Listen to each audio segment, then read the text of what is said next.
adalah Asosiasi Dana Pensiun Indonesia, ADPI. Jadi ketika kita tahu tanggal 28 Januari ada pengumuman dari MSCI yang disiarkannya mungkin waktu Jakartanya tengah malam ya, subuh lah kira-kira. Kemudian kita pagi-pagi jam 6 sudah langsung lihat message berturut-turut menanyakan pendapat. Nah, kemudian pas pembukaan perdagangan tanggal 28 tersebut langsung belum buka aja udah minus 6%, cukup signifikan. Nah, ada beberapa lantang yang terjadi, peristiwa yang terjadi, dan selanjutnya ada saya dari Pak Titoyo dari ADPI yang hubungi saya. Pak Poltak, ini sebenarnya MSCI ini bentuknya seperti apa sih? Apa yang mereka kerjakan gitu? Kemudian apa yang harus menjadi perhatian kita, dan kita sebagai dana pensiun harus bagaimana? Karena memang dana pensiun itu mendapat bukan tugas, tapi mendapat himbauan untuk meningkatkan eksposur mereka terhadap ekuitas sampai mencapai 20%. Nah, jadi pertanyaan-pertanyaan itu saya pikir pada waktu itu sangat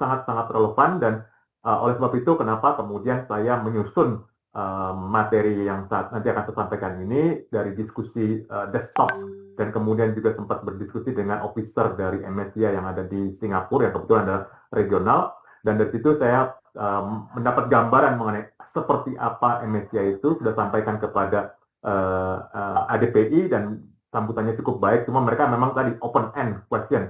Jadi Pak, kita selanjutnya mesti ngapain nih Pak? Kita udah digambarkan mengenai MSCI. Nah, mungkin ke depannya tentu penting bagi kita untuk melihat apa yang menjadi kebutuhan investor institusi lokal dalam ini, karena memang secara kebetulan apa yang menjadi kepentingan investor institusi lokal itu juga berimpitan dengan apa yang menjadi kebutuhan atas investor institusi internasional yang akan menjadi fokus pada pembahasan saya pada siang ini. Oke, saya nggak akan berpanjang waktu. Sebentar saya akan sharing dulu screen saya, Bapak ya. Oke, mudah-mudahan apakah sudah terlihat jelas? Ya, sudah Pak. Oke, jadi gambarnya ini ya Bu Bapak mengenai MSCI dan investor institusi internasional. Ada dua kata yang penting di sini adalah pertama investor institusi dan ada kata internasional, karena memang saya sebutkan tadi investor institusi punya kebutuhan yang sangat khas. Lebih dari itu, investor institusi internasional juga punya kebutuhan yang khas yang memang menjadi signifikan yang membedakan mereka dengan investor institusi lokal. Saya akan mulai dengan suatu pertanyaan kira-kira ya. Kalau misalnya muncul, nah yang seperti ini, kebetulan ini saya dapatnya dari materi yang bisa kita sampaikan secara reguler kepada banyak pihak di Bursa Efek Indonesia. Nah, ini ada gambaran ini Bapak. Jadi kalau kita perhatikan di sini adalah performa selama 10 tahun terakhir atas berbagai indeks yang ada di dunia. Jadi kalau kita lihat di atas, ya yang paling atas siapa ya? Turki ternyata. Oke, ada Amerika, S&P 500 ternyata selama 10 tahun terakhir naik 239%. Ada Vietnam, kemudian ada India, ada Norwegia, ada Dow Jones juga, ada Jepang, Polandia, dan lain-lain. Indonesia di sini selama 10 tahun terakhir meningkat 81,35%, sementara Filipina walaupun sudah 10 tahun ternyata malah turun 8,96%. Tetangga kita Malaysia cuma selama 10 tahun kayaknya muter di tempat yang sama, naiknya cuma 2,86%, Thailand 2,92%, dan seterusnya. Nah, tentu pertanyaan yang pertama tadi saya sebutkan tadi, ada masalah apa dengan deretan indeks ini? Yang paling utama dari deretan indeks ini adalah salah satu ya Bapak, yaitu semuanya dituliskan dalam mata uang lokal. Jadi kalau Irlandia di sini 93%, ya ternyata diukur berdasarkan mata uang euro. Jepang 180% dalam mata uang yen. Kemudian India tentu dalam mata uang rupiah, kemudian Vietnam adalah uang dong. Yang kita tahu Switzerland 49% itu dalam mata uang franc Swiss. Yang kalau kita tanya saat ini, Ibu Bapak mungkin kalau ditanya ya, berapa sih nilai tukar rupiah terhadap mata uang tersebut? Kayaknya kita nggak bisa segera jawab ya, karena memang bukan bagian kita. Memang kita cukup kenalnya paling dengan US dollar atau dengan euro atau dengan dolar Singapura. Nah, jadi kembali lagi, list yang seperti ini, deretan indeks yang tertulis seperti ini, itu punya masalah ya Bapak, yaitu apa? Tersedianya dalam mata uang lokal. Sehingga bagi kita, nggak gampang untuk bisa mencerna. Sebenarnya performa seperti ini dalam mata uang saya itu bagus apa jelek ya? Atau jangan-jangan sama aja? Atau bagaimana gitu? Nah, itu yang menjadi bagian dengan masalah utama dari indeks yang saya sebutkan di sini. Selanjutnya, nah ini ini juga adalah salah satu masalah lagi ya. Ini kalau misalnya indeks deretan indeks ini ada Dow Global, ada Dow Jones Global X US, ada Asia Dow dan seterusnya. Nah, ini juga ada satu masalah lagi, Bu Pak. Yaitu apa? Kalau kita perhatikan di sini ada kita, bentar ya, saya hidupin ini dulu, pointersnya dulu. Nah, kalau kita perhatikan di sini ada JSX Index, Indeks Komposit Indonesia, IISG yang kita kenal. Ada berapa saham yang masuk di dalam IISG? 950. Ada banyak sekali karena sifatnya adalah komposit. Tapi di sini juga ada Nikkei yang ternyata cuma 225. Ada Kospi yang sekitar 40, ada Straits Times yang sekitar 30, kemudian juga ada Australia Ordinaries yang sekitar 500, tetapi Australia S&P-nya 400. Ada Dow Jones Global yang isinya 100, Dow Jones XUS juga isinya 100, dan seterusnya. Ini kita punya masalah satu lagi nih. Ternyata setiap indeks ini pun nggak bisa dibandingkan. Kenapa? Isinya beda-beda. Jumlahnya aja beda-beda, populasinya beda-beda. Nah, jadi kalau tadi yang pertama aja dari sisi mata uang, kita tuh punya kesulitan gambaran untuk bisa membandingkan dengan mata uang kita sendiri. Ini juga sama. Kita juga nggak ada gambaran kalau misalnya di negara tersebut seperti Nikkei yang 225 tadi, itu siapa aja isinya. Apa yang bisa masuk di Nikkei, apa yang bisa masuk di Jepang, kira-kira di Hang Seng itu bisa masuk atau enggak padanannya atau yang lainnya. Nah, ini yang menjadi kesulitan. Jadi kita bisa melihat bahwa ternyata kalau kita masuk dalam kacamata investor global, kita punya masalah. Satu, pertama adalah mata uang yang berbeda-beda. Nomor dua adalah kriteria yang direfleksikan dalam jumlah suatu indeks. Ternyata di sini kita bisa lihat jumlahnya macam-macam, konstituennya macam-macam, sehingga kalau misalnya kita sebagai investor global ya harus berinvestasi di banyak negara, maka ini akan menjadi kesulitan kita untuk pertama menerjemahkan performa dari suatu harga saham di suatu pasar atau suatu indeks dengan yang lainnya, termasuk dengan yang sepadan dengan itu. Tentu kalau misalnya China kan kita nggak mungkin bandingkan dengan Australia. Kita tahu Australia negara maju, China negara berkembang. Hong Kong itu masuknya mana? Hong Kong masuknya ekonomi maju, tetapi ternyata banyak di dalam saham-saham yang listed di Hong Kong itu ternyata berasal dari mainland China. Unik sekali kan, tentu. Malaysia emerging market, Filipina emerging market, kemudian kita tahu misalnya seperti Vietnam masih masuk frontier market. Jadi kita lihat di sini masalah utama dengan sudut pandang investor institusi adalah mereka harus berhadapan dengan kompleksitas yang luar biasa terkait dengan metodologi masing-masing indeks yang digunakan di masing-masing pasar, termasuk juga mata uang yang diterapkan pada indeks tersebut. Jadi ini kalau yang bagian ini dulu ketika muncul ya Ibu Pak, ini sekedar background-nya, pada waktu itu Pak Hussein masih di Bursa Efek Indonesia, komentar beliau begini, ini nggak bisa dibandingin ini. Kenapa? Ini mata uangnya sudah beda-beda semua. Jadi sebaiknya kita hati-hati melihat gambaran perbandingan seperti ini. Jadi saya sangat ingat pada waktu itu Pak Hussein mengkritik seperti itu. Iya benar juga ya. Saya ya udah cukup lama melihat, iya benar ini nggak bisa dibandingkan dan memang seharusnya tidak dibandingkan. Maka kita perlu pembanding yang lebih sepadan pada masing-masing negara. Oke, kita akan maju. Nah, kalau kita lihat tadi mata uang, apa sih masalahnya dengan mata uang? Tadi kita lihat memang Turki performanya nomor 1 di berbagai market. Tetapi jangan lupa ternyata mata uangnya Turki, yaitu lira Turki, cukup punya masalah. Yaitu ada inflasinya. Inflasinya cukup gede juga, 29,8%. Jadi kalau misalnya di Turki itu selama 10 tahun terakhir, 2015 kita taruh mundur ya, 100 lira Turki itu saat ini nilainya tinggal 11,86. Jadi turunnya cukup signifikan selama 10 tahun terakhir. Tapi indeksnya menurutnya bagus, iya. Tapi kalau kita terjemahkan dari mata uang lokal terhadap mata uang internasional dalam hal ini misalnya dengan dolar Amerika atau dengan yang lainnya, maka kita harus melihat bahwa ternyata mata uangnya sendiri melemah diakibatkan oleh inflasi. Nah, belum lagi nyebrang ke mata uang yang lain. Jadi performa nomor 1 tadi belum tentu ketika diterjemahkan dalam mata uang yang lain bersifat konsisten performanya. Kita lihat Brazil 10 tahun terakhir ternyata inflasinya 5,93% per tahun. Jadi 100 real Brazil itu tahun 2016 nilainya sekarang sekitar 60. Tadi kita sempat lihat kan Indonesia performanya nggak jelek tapi juga nggak istimewa banget. Tetapi yang istimewa di sini adalah ternyata tingkat inflasi Indonesia selama 10 tahun terakhir rata-rata ada 3,01%. Jadi 100 rupiahnya Indonesia secara inflasi ya, Ini belum lagi nyebrang mata uang.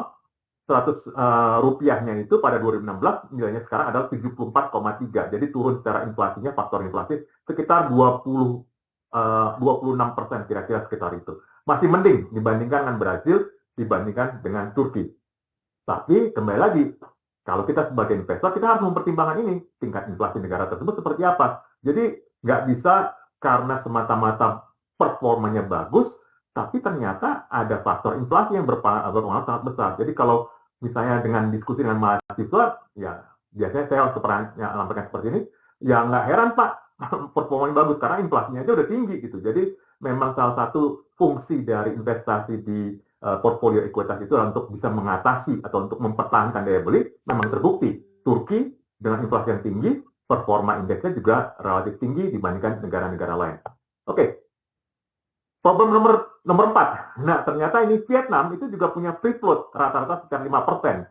Dan kemudian mereka juga memiliki pembatasan pemilikan asing pada sektor perbankan dan sektor-sektor strategis yang lainnya. Karena kita tahu bahwa Vietnam ini adalah negara yang masih central control dari pemerintahnya di bawah pemerintahan komunis. Jadi di sini kalau kita melihat tadi performanya Vietnam cukup bagus, ternyata free float-nya juga masih rendah. Jadi apakah kalau diberikan free float lebih besar performanya akan sama? Belum tentu. Gimana dengan mata uangnya? Juga sama. Nah, jadi kembali lagi ini masalah tadi pertama masalah inflasi, nomor 2 masalah free float-nya juga berbeda-beda. Nomor 3, ini juga ternyata performa dari masing-masing indeks tersebut juga bisa nggak merata secara waktu. Nah, jadi kalau kita lihat tadi Nikkei 225, anggotanya 225, itu ternyata selama 10 tahun terakhir cuman punya performa yang kontribusi yang signifikan itu selama 3 tahun terakhir. Sisanya 7 tahun sebelumnya relatif datar, flat. Jadi kita lihat bahwa ada konsentrasi, ada bulging, ada konsentrasi yang cukup besar dari performanya. Ini mungkin akan gabungan antara tingkat inflasi, dengan nilai tukar, free float, dan berbagai dinamika yang lainnya. Nah, bagaimana dalam, ini kalau tadi baru inflasinya, ya dari inflasinya berarti internal mata uang itu sendiri. Bagaimana dengan US dollar? Ternyata bisa ceritanya akan beda lagi karena masing-masing negara punya kebijakan atas mata uang yang berbeda-beda. Kita tahu kalau kita di Indonesia sebenarnya selalu ingin sih supaya rupiah itu menguat. Tetapi ada beberapa negara seperti Jepang yang justru melihat bahwa kalau mata uang yen menguat justru dianggap sebagai ancaman. Sama seperti juga Korea, itu juga melihat kalau mata uang yang menguat itu sebagai ancaman. China juga kira-kira mirip seperti itu. Sementara Thailand yang kita tahu saat ini mata uangnya sedang menguat. Saya baru tadi makan siang dengan seorang teman yang dari Thailand mengatakan, iya, ini mata uang Thailand yang menguat ini justru merugikan buat kita. Kenapa? Karena turisme itu jadi menurun karena bepergian atau berpariwisata ke Thailand itu ternyata jadi lebih mahal. Dan itu mungkin juga penjelasan kenapa misalnya tahun 2025 lalu jumlah turis asing yang masuk ke Bali itu mencapai rekor karena memang nilai mata uang yang lemah itu sangat menguntungkan bagi industri turisme dan kunjungan wisata antar negara. Jadi kembali lagi sangat kompleks sehingga kita kembali lagi kalau misalnya kita harus menjadi seorang investor institusi yang beroperasi secara internasional, kita punya banyak masalah untuk berinvestasi kalau hanya menggunakan ukuran-ukuran yang bersifat sempit. Jadi terakhir ya, ternyata memang susah ya jadi investor internasional, dan itu sebabnya kenapa investor internasional membutuhkan alat bantu untuk mengukur dan membandingkan performa masing-masing pasar. Jadi dari sinilah kemudian muncul MSCI seperti apa. Nah, jadi ini gambarannya Ibu Pak ya. Jadi yang namanya MSCI itu pertama kali berdiri adalah di sebuah perusahaan investasi namanya Capital International berbasis di Jenewa, Swiss tahun 1968. Nah, kenapa 1968? Karena pada masa sebelum itu kita tahu bahwa ekonomi Amerika bertumbuh sangat cepat dan kemudian pemilikan saham di Amerika juga meningkat sangat cepat, dan di sisi lain pasar modal global pada dasarnya relatif belum cukup bertumbuh pada waktu itu. Nah, kita ingat bahwa ada satu investor yang sangat terkenal yaitu Sir John Templeton. Itu adalah orang pertama yang berani masuk ke pasar Asia. Jadi John Templeton itu berinvestasi di Timur Jauh, paling utamanya dari Jepang. Dan ketika beliau berinvestasi di Jepang, hit jackpot. Jadi dapat perusahaan-perusahaan emiten-emiten Jepang yang punya performa sangat bagus, pertumbuhan sangat bagus, dan kemudian itulah yang membuat Templeton Fund kemudian menjadi salah satu yang performanya sangat bagus karena mereka yang pertama kali berani masuk atau berinvestasi di pasar luar Amerika. Nah, oleh sebab itu melihat kesuksesan Templeton tadi, mulai terpikirkan, oh kalau kayak gitu kita perlu nih bikin ukuran supaya investor internasional itu bisa masuk ke pasar-pasar non Amerika. Nah, itu yang inisiatif yang diambil oleh Kapital Internasional dan mereka memulai dengan indeks pertama atau pengukuran atas saham global non Amerika di tahun 1969. Nah, karena memang ini kemudian indeks ini menjadi sangat berguna bagi banyak pihak di tahun 1986, ya cukup lama, ada jeda waktunya. Morgan Stanley mengadakan kemitraan dengan Kapital Internasional. Jadi Morgan Stanley sebagai house yang cukup besar, signifikan dan juga beroperasi secara internasional, memberikan lisensi untuk penggunaan merek MSCI, Morgan Stanley Capital International, yang digunakan sebagai acuan investasi nasional internasional. Jadi mulainya adalah Capital International, kemudian bersama-sama dengan Morgan Stanley mereka membentuk dan menggunakan lisensi merek yaitu MSCI. Nah, selanjutnya tahun 2004 MSCI mengakuisisi Barra, ini perusahaan senilai $816 juta, yang kemudian fokusnya adalah risk management dan analisis investasi portofolio. Dari sini, kemudian dari akuisisi ini, kemudian namanya berubah lagi menjadi MSCI Barra. Nah, tetapi kemudian menjadi muncul suatu masalah, karena banyak house menanyakan, sebentar, Morgan Stanley kan juga melakukan investasi di berbagai tempat di dunia. Tapi Morgan Stanley juga punya stakes atau punya investasi juga di MSCI. Gimana caranya Morgan Stanley bisa menyatakan atau meyakinkan masyarakat atau investor secara global bahwa mereka itu independen? Nah, kenapa? Karena tadi potensi konflik kepentingan antara perusahaan investasinya sama benchmark yang digunakan. Di sebelah kiri ada Morgan Stanley, sebelah kanan ada Morgan Stanley juga. Oleh sebab itu kemudian Morgan Stanley melakukan divestasi. Jadi tahun 2007 MSCI IPO di New York Stock Exchange, dulu ticker code-nya MXB, kemudian berubah menjadi MSCI di tahun November 2007. Dan di sini Morgan Stanley mulai melepas pemilikan sahamnya di Morgan Stanley di MSCI, dan kemudian pada tahun 2009 Morgan Stanley divestasi total. Jadi nggak punya lagi saham di MSCI, dan itu sebabnya mulai tahun 2009 MSCI itu bukan lagi singkatan dari Morgan Stanley Capital International, tetapi murni MSCI itu adalah merek dagang dan bukan singkatan dari suatu kata apapun. Jadi Bapak, kalau misalnya saat ini beberapa waktu yang lalu kita sering membaca pemberitaan, apakah itu di media atau kan itu di diskusi, masih kita mendengar bahwa MSCI kemudian dalam kurung Morgan Stanley Capital International, sebenarnya itu sudah nggak tepat lagi karena sejak tahun 2009 MSCI itu sudah bukan lagi singkatan, tetapi sudah menjadi merek tersendiri yang terdiri dari 4 huruf dan bukan singkatan, yaitu MSCI saja. Nah, ini yang mungkin bisa menjadi gambaran yang mungkin bisa jadi acuan sama kita, pada kita bagaimana sebenarnya perubahan atas MSCI ini cukup radikal terjadi, dan ini bermula dari usaha mereka untuk meningkatkan kredibilitas dan menghindari potensi konflik kepentingan. Nah, apakah MSCI kemudian tetap statik? Ternyata enggak. Tahun 2010 MSCI mengakuisisi Metric Group. Ini perusahaan yang fokus di bidang manajemen risiko dan research governance, jadi sangat penting di sini. Kemudian tahun 2014 mengakuisisi GMI Rating.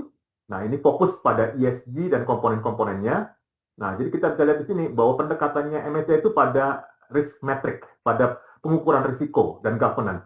Dan kemudian tahun 2014 mulai masuk kepada komponen-komponen ESG atau sustainability. Tahun 2019 ada akuisisi berikutnya, itu Carbon Delta. Jadi ini adalah perusahaan yang fokus pada analisis perubahan iklim dan kemampuan untuk melakukan penghitungan indeks dan risiko terkait dengan climate atau cuaca, perubahan cuaca. Di tahun 2021, MSCI mengakuisisi Real Capital Analytics. Ini menjadi menarik ya Ibu Pak, karena Real Capital Analytics ini punya fokus menyusun suatu database mengenai pasar transaksi atas real estate komersial. Nah, apakah semuanya informasinya publik? Enggak. Banyak yang cukup private, tapi ini sebuah bisnis yang cukup besar, yaitu nilainya sekitar 45 triliun dolar atas real estate seluruh dunia yang bersifat komersial. Jadi kalau kita bisa lihat Ibu Bapak ya, jadi pertama tuh memang MSCI itu fokusnya pada governance dan manajemen risiko, nomor 2 pada sustainability, nomor 3 pada risiko climate, perubahan cuaca, dan kemudian juga kita lihat akuisisinya terhadap real estate juga menggambarkan bahwa ternyata seiring dengan waktu MSCI makin melengkapi cakupan mereka dalam mengamati atau menilai suatu rangkaian investasi, baik itu publik maupun non-publik. Kenapa saya katakan non-public? Karena akuisisi berikutnya tahun 2023 MSCI melakukan akuisisi atas Burgiss Group senilai 697 juta dolar. Jadi totally semuanya dimiliki oleh MSCI 66% saham. Dan di sini MSCI jadi memiliki akses atas data atas 13.000 aset privat di dunia dengan nilai investasi total di aset privat ini senilai 15 triliun dolar. Jadi kalau kita lihat di sini memang strategi MSCI itu bukan cuma berhenti di indeks dan ekuitas, tapi juga melingkupi yang lainnya. Mungkin Ibu Bapak akan bertanya, kenapa ya MSCI kok sedemikian melebar gitu kepada berbagai hal? Karena memang salah satu pengguna dari indeks MSCI dan pihak yang sangat membutuhkan data dari MSCI itu adalah perusahaan-perusahaan atau institusi-institusi yang terkait dengan manajemen investasi level internasional. Mereka memerlukan data yang bersifat publik dan juga mereka memerlukan data yang bersifat private dan gambaran investasi yang total, bukan cuma terkait dengan portofolio tetapi manajemen risiko, ESG, perubahan cuaca, kemudian juga real estate komersial dan juga transaksi yang bersifat private. Siapa pemegang saham MSCI saat ini? Ini gambarannya Ibu Pak. Jadi kita mungkin sempat mendengar pada awal Februari lalu lah kita mungkin mendengar rumor yang mengatakan, wah ini MSCI melakukan begini begitu dan lainnya itu karena mereka punya kepentingan ini, kepentingan itu dan seterusnya. Tentu yang namanya kepentingan ya sah-sah aja, tinggal kita lihat kepentingannya positif atau negatif. Tetapi yang juga saya sempat dengar adalah ini di belakangnya MSCI ini pasti ada perusahaan-perusahaan yang memang punya kepentingan tersendiri. Nah, kita lihat di sini siapa pemegang saham atas MSCI. Kita bisa lihat di sini bahwa ternyata pemegang saham terbesar MSCI itu adalah Vanguard, memiliki 11-12% saham, BlackRock 7-8% saham, kemudian Benko, Baring Capital 4-5% saham, State Street 3-4%, T. Rowe 3-4% juga, Morgan Stanley. Kok ada Morgan Stanley? Katanya udah divestasi. Ntar dulu, Ibu Pak. Ini Morgan Stanley yang ini adalah bisnis aset manajemen. Jadi bukan Morgan Stanley core-nya, tetapi aset manajemennya yang memang melakukan investasi di berbagai perusahaan dan mereka memiliki 2-3% saham MSCI. Ada Jody, ada Fundsmith, WCM, dan Bank of America Corporation. Jadi kita perhatikan di sini bahwa ternyata perusahaan-perusahaan yang memiliki saham MSCI ini cukup banyak dan cukup terdistribusi atas perusahaan-perusahaan yang memang secara umum punya kepentingan untuk berinvestasi secara global dan juga bersifat internasional. Jadi inline dengan misi yang dijalankan oleh MSCI. Oke. Kita mungkin akan fokus geser terhadap apa yang menjadi materi diskusi paling fokus pada saat ini, yaitu MSCI Equity Indexes, di mana ini adalah bangun dari struktur dari keluarga indeks-indeks yang disusun atau dibentuk oleh MSCI. Jadi kita lihat di sini bagian atasnya Equity Indexes, terbagi atas beberapa komponen di bawahnya, ada MSCI World Index, ada Developed Market, ada Emerging Market, ada Frontier Market. Nah, di gabungan di sini ada All Country World Index, ada Emerging and Frontier Market, terbagi dua di sini. Di gabungannya adalah ini MSCI All Country World Index sama Frontier Market Index di sini. Dan kemudian ini adalah metodologi yang digunakan, yaitu MSCI Global Investable Market Indexes, yang membentuk ke atasnya ada Factor Index, ada Strategy Index, kemudian Thematic, kemudian ESG, Custom Index, dan Real Estate Indexes. Nah, mungkin Ibu Bapak bertanya, oh ada Custom Indexes ya? Ini Custom Indexes ini maksudnya kayak gimana? Jadi gini Ibu Bapak, MSCI adalah pihak yang juga terbuka untuk melakukan penyusunan indeks yang sifatnya private. Jadi kalau suatu institusi ingin melakukan benchmarking terhadap performa investasinya yang lintas negara, lintas sektor dan lainnya, mereka bisa menyampaikan kepada MSCI untuk berlangganan atau menghitungkan suatu indeks, dan ini sifatnya custom yang digunakan bagi kepentingan internal perusahaan-perusahaan tersebut, perusahaan investasi tersebut. Nah, jadi memang ini nggak terbuka bagi umum, tetapi di sini juga bagian dari keluarga atas MSCI Equity Index yang saat ini ada. Oke, ini gambaran mengenai strukturnya. Kita maju. Metodologinya. Nah, tulang punggung dari dominasi, saya katakan dominasi karena yang tadi ya, nanti kita bisa lihat sebesar apa instrumen investasi yang menggunakan MSCI sebagai acuan atau tolok ukurnya. Maka tulang punggung dari semua MSCI yang lakukan ini adalah disebut sebagai metodologi GIMI, Global Investable Market Index. Mulai diperkenalkan antara tahun 2027-2028, menggantikan metodologi sebelumnya yang disebut sebagai standar indeks. Ini ada periode penyesuaian cukup panjang, tetapi kalau kita lihat dari 2007-2008 sampai dengan sekarang, sudah ada cukup panjang GIMI ini dilakukan diterapkan sebagai standar baku oleh MSCI. Nah, cara pandangnya begini Ibu Pak. Jadi GIMI ini bertujuan adalah memetakan 99% peluang investasi yang mungkin pada setiap segmen pasar. Jadi mungkin kalau Ibu Bapak bertanya, maksudnya setiap segmen pasar seperti apa? Nah, secara umum pasti akan terbagi atas building block. Nah, building blocknya seperti apa? Ada yang large, ada yang mid, ada yang small. Kira-kira bentuknya seperti ini, Bapak. Jadi kalau metodologinya ini adalah semua universe, semua perusahaan-perusahaan yang listed di seluruh dunia. Nah, kemudian selanjutnya ada yang listed tapi ternyata nggak masuk investable karena gini ada kata investable-nya tadi. Maka ada subsetnya di sini, investable equity universe pasti akan lebih kecil. Ada microcap universe di sini. Sudah investable tadi masih kembali lagi dari universe tadi diturunkan lagi indexes. Kenapa? Karena tidak setiap komponen itu punya bobot yang sama. Sementara indeks kan harus menyesuaikan pada bobot-bobot yang ada. Nah, kemudian di sini juga ada microcap indexes. Kemudian dari investable market indexes tadi diturunkan lagi, dipecah menjadi 3 secara umum, yaitu large cap, mid cap, small cap. Nah, microcap indexes ada di sini. Yang kalau digabungkan semuanya akan menunjukkan all cap indexes, large cap, mid cap, small cap, micro cap. Nah, disinilah semua yang indexes ini yang merangkum sekitar 99% peluang investasi yang mungkin pada setiap segmen pasar. Oke, kita akan maju ke berikutnya. Nah, apa sih bedanya MSCI dengan indeks-indeks yang lainnya, dengan indeks yang disusun oleh Dow Jones misalnya, yang disusun oleh S&P 500 atau yang disusun oleh stocks dan lainnya. Nah, yang sangat unik dari MSCI itu adalah mereka menerapkan harga mati atas free float adjusted market capitalization. Nah, free float adjusted berarti mau sebesar apapun market cap suatu indeks atau suatu pasar, buat mereka irrelevan kalau tidak dilakukan free float adjustment, disesuaikan. Oke, kenapa seperti itu? Karena sudut pandang MSCI adalah free float tadi terkait dengan ketersediaan suatu porsi saham bagi publik yang dapat dimiliki oleh investor institusi internasional. Jadi ada kata internasional di sini. Nah, karena memang tiap negara punya kriteria-kriteria sendiri terkait dengan kelulusan investasi. Nah, jadi MSCI itu selalu mendiskon pemegang saham strategis dalam penilaian free float mereka. Ya, karena tadi ya mereka sangat basis pada free float.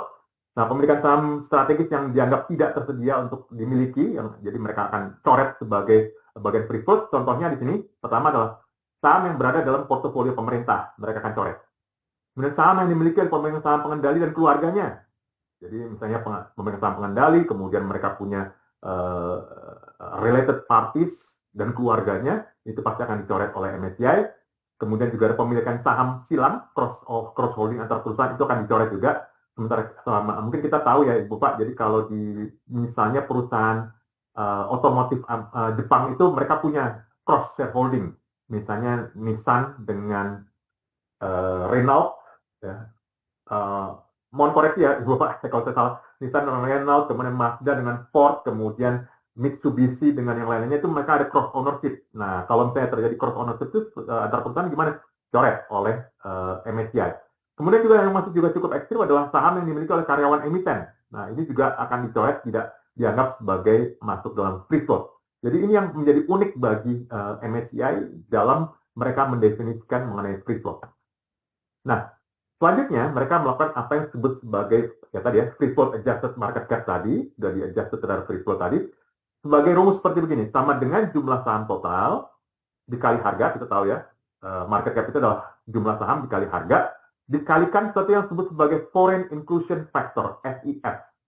Nah, jadi FIF ini mempertimbangkan keleluasan atau kepemilikan atau dibolehkannya investor asing untuk bisa berinvestasi pada suatu sektor ataupun pada suatu emiten. Nah, Foreign Inclusion Factor ini menggabungkan dua komponen, yaitu antara free float dengan Foreign Ownership Limit. Jadi FOL ini, Foreign Ownership Limit ini kan menentukan angka free float. Jadi semakin terbatas investasi asing pada suatu sektor atau suatu pasar, pasti maka FOL dan FIF-nya akan semakin kecil. Jadi mungkin kita bisa dapat gambaran ya di sini jauh ini ya, bahwa memang MSCI itu sangat berorientasi pada investor internasional. Dan kalau saya rekap lagi dari awal tadi, kenapa mereka memang fokus terhadap hal tersebut, karena memang kalau kita kembali pada bagian-bagian awal slide yang saya sampaikan tadi, investor internasional itu punya banyak kesulitan terkait dengan mata uang, terkait dengan nilai tukar ya, kemudian konsistensi antar satu indeks dengan yang lainnya yang mungkin perlu diperbandingkan secara objektif. Dan lainnya, oleh sebab itu mengapa MSCI memfokuskan pada tadi foreign FIF tadi, Foreign Inclusion Factor dan Foreign Ownership Limit.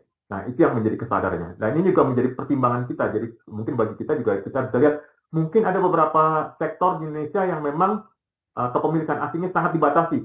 Nah, itu yang juga akan menjadi pengaruh dalam penghitungannya atau weightingnya, bobotnya terhadap komponen di dalam indeks MSCI. Nah, ini ya Ibu Pak, universe yang lain kalau dibagi berdasarkan developed market, emerging market, dan frontier market. Nah, jadi kalau kita perhatikan di sini Ibu Pak ya, jadi kita ini Indonesia ada di Asia Pacific emerging market. Ya, jadi kira-kira ya teman-teman sebaya kita adalah China, India, Korea Selatan untuk maksudnya ya, Malaysia, Philippines, Taiwan, dan Thailand. Kalau di Eropa dan Middle East ada Ceko, ada Mesir, Yunani, dan seterusnya. Dan kemudian di belahan barat ada benua Amerika, ada Brazil, Chile, Kolombia, Meksiko, dan Peru. Dan ini satu bunch atau satu kumpulan di mana masing-masing ini bisa saling diperbandingkan satu sama lain yang kira-kira tiernya sama. Nah, tentu di atas ini tentu ada developed market. Di sini di Asia Pasifik ada Australia, Hong Kong, Jepang, New Zealand, dan Singapura. Jadi di kawasan ASEAN ada satu nih, yaitu Singapura. Di Eropa cukup banyak anggota-anggotanya. Di Amerika cuma ada dua, yaitu Kanada dan Amerika, karena memang sisa dari benua Amerika itu lebih banyak ada di emerging market. Nah, kalau di frontier market gimana nih? Nah, kan tadi develop ada, kemudian emerging market, ada frontier. Frontier ini dianggap ada suatu pasar yang oleh MSCI dianggap sebagai punya masa depan ke depannya untuk bisa investable, tetapi saat ini masih belum memenuhi syarat untuk bisa memperoleh alokasi portofolio yang optimum. Nah, jadi kalau kita perhatikan di sini ada frontier market, yang paling banyak ternyata adalah di Eropa dan Middle East, ya kita lihat di sini, dan Afrika juga. Di sini ada Burkina Faso, ada Guinea-Bissau, ada Iceland, ternyata Iceland masuk ini, oke, Jordan, Latvia, Lituania, dan seterusnya. Sementara Asia Pasifik yang ada di sini adalah Bangladesh, Pakistan, Sri Lanka, dan Vietnam. Nah, ini yang tadi saya sebutkan Ibu ya.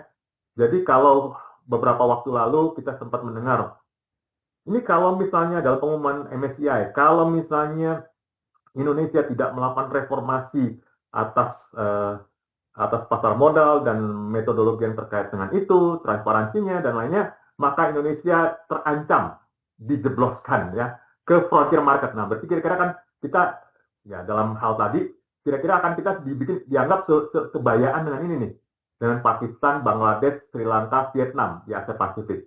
Nah, ini yang mungkin juga kita perlu sadari bahwa apakah resiko itu ada? Saya akan mengatakan ada, tapi ya karena bukan nol ya. Apakah risiko itu cukup besar? Rasanya nggak cukup. Nah, mungkin ini pendapat pribadi ya Ibu Pak. Kenapa saya katakan seperti itu? beberapa waktu lalu saya sempat bertemu, pada bulan Oktober lalu saya sempat bertemu dengan FTSE.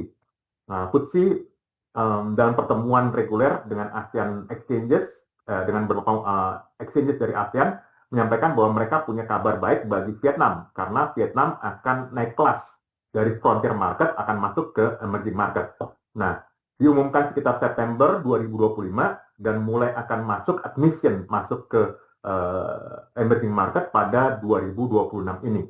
Nah, tentu sama ASEAN kita senang ya kalau misalnya ada anggota yang dari frontier market masuk ke emerging market, tetapi juga di sisi lain kita juga melihat ini jangan-jangan ini bisa jadi ancaman buat kita juga nih sebenarnya. Nanti kan bisa ngambil porsinya kita juga nih di emerging market. Kalau Singapura mungkin nggak terlalu khawatir karena mereka ada di developed market. Nah, bisa masuk juga sebagai ancaman. Nah, sampai kemudian kita coba assess ya, ternyata walaupun FTSE sudah berencana akan melakukan admission atau menaikkan Vietnam dari frontier market menjadi emerging market, tetapi ternyata masih ada beberapa kendala.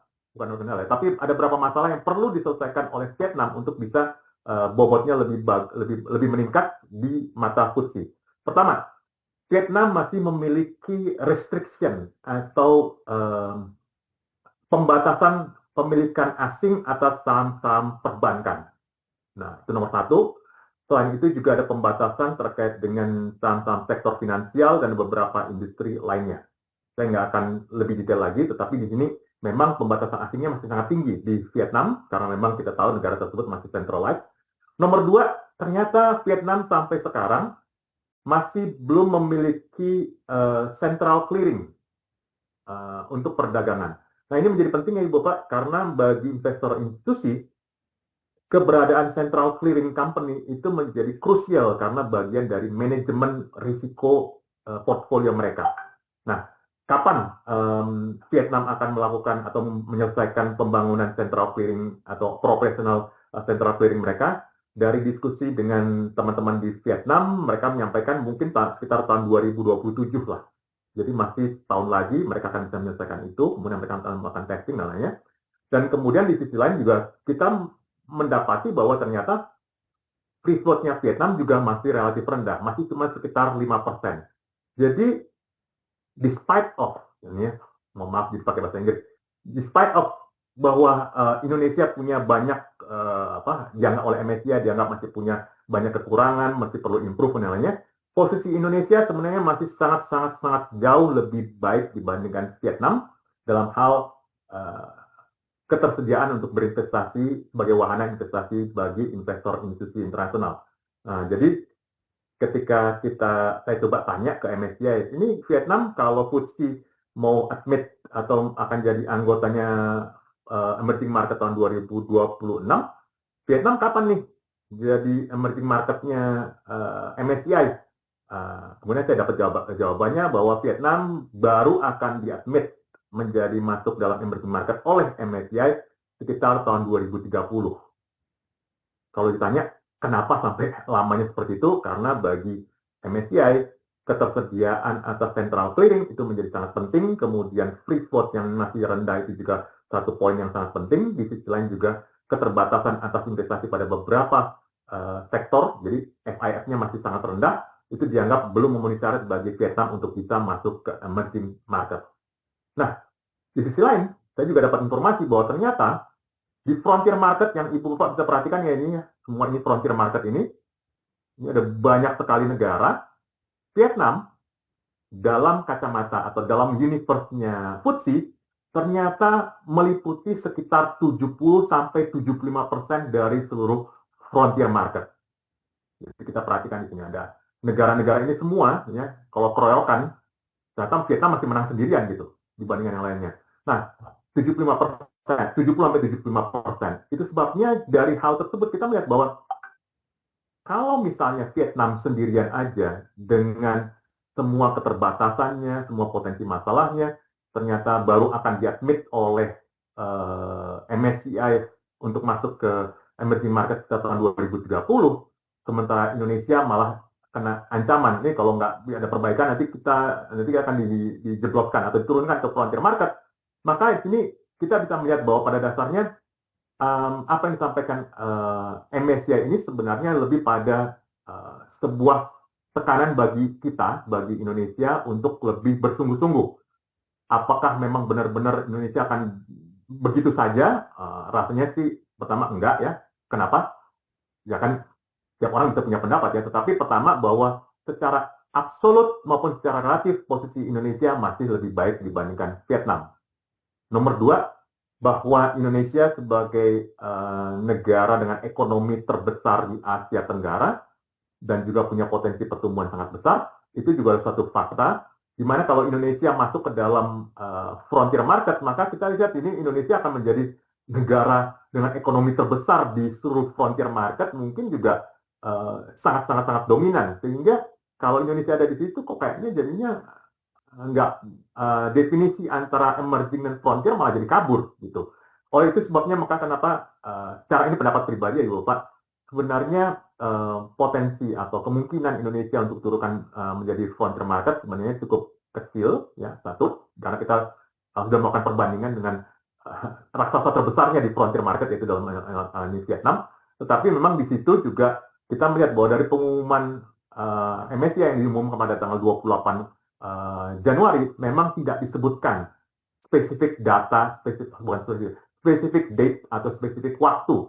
Kalau misalnya Indonesia tidak melakukan pembenahan, maka akan dimasukkan ke frontier market. Jadi di sini yang mungkin soul atau core message-nya adalah, Indonesia lakukan perbaikan dengan baik karena ini adalah penting. Jadi ada dua komponen yang disampaikan oleh MSCI pada pengumuman 28 Januari tersebut. Pertama, kriteria investor perlu diperbaiki supaya lebih granular. Nomor dua adalah di sisi lain, kalau ini tidak diperbaiki juga, mungkin bobot Indonesia akan bisa berkurang.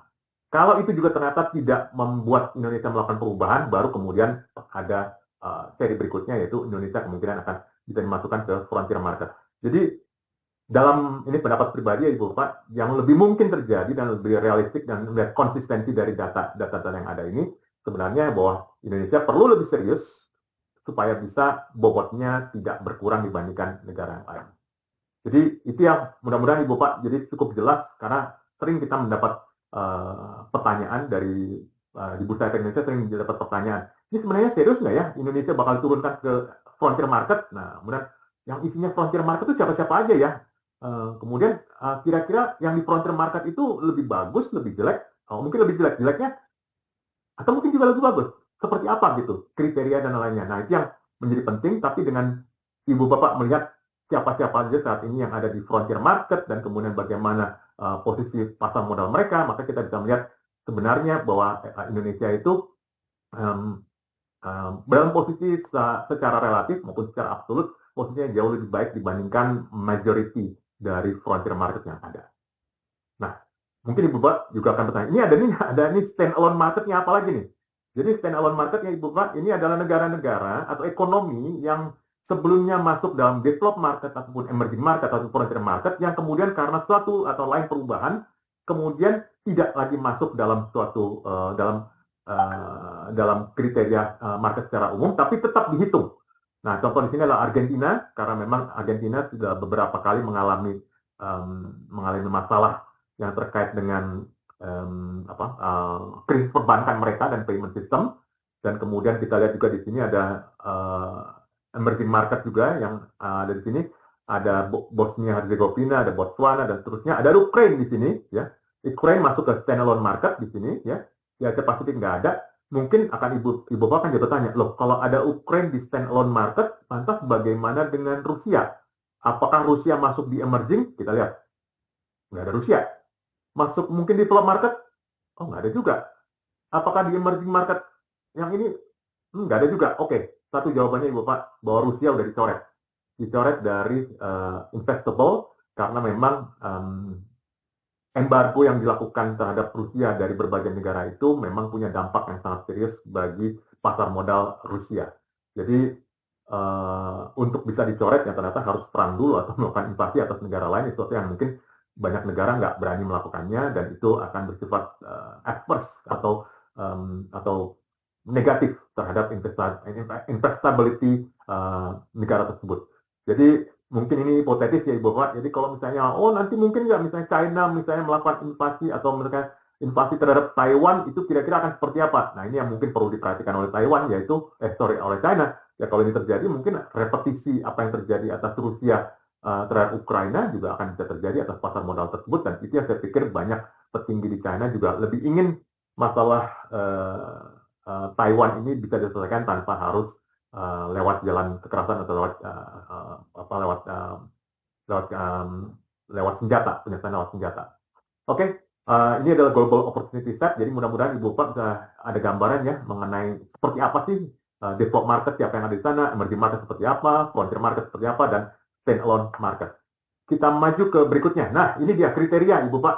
Jadi Ibu Bapak nggak perlu repot-repotnya nyatet-nyatetnya atau mungkin screenshot ini nanti saya akan sampaikan ke Bu Lili ya, ke API kira-kira PDF-nya atas materi yang saya sampaikan ini. Jadi Ibu Bapak bisa fokus untuk menyimak apa yang saya sampaikan, karena nanti masalah angka-angka detail-detailnya nanti akan bisa dibaca secara tersendiri di waktu yang lebih senggang.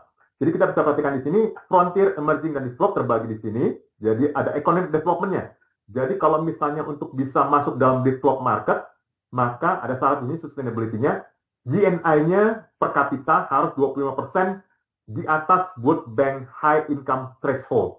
Nah, jadi kalau di sini ada asterisk ya, selama 3 tahun berturut-turut. Nah, kita lihat nih asterisknya ada di mana. High Income Threshold tahun 2023 per kapita dalam 14.005. World Bank pakai asas method. Oke, ini satu. Nah, kemudian size and liquidity-nya. Entry requirement, number of companies yang memenuhi standar kriteria untuk 8 indeks review sebelumnya, untuk indeks review ada cycle-nya, ya kalau jadi 2 tahun terakhir, minimum ada 5 di sini.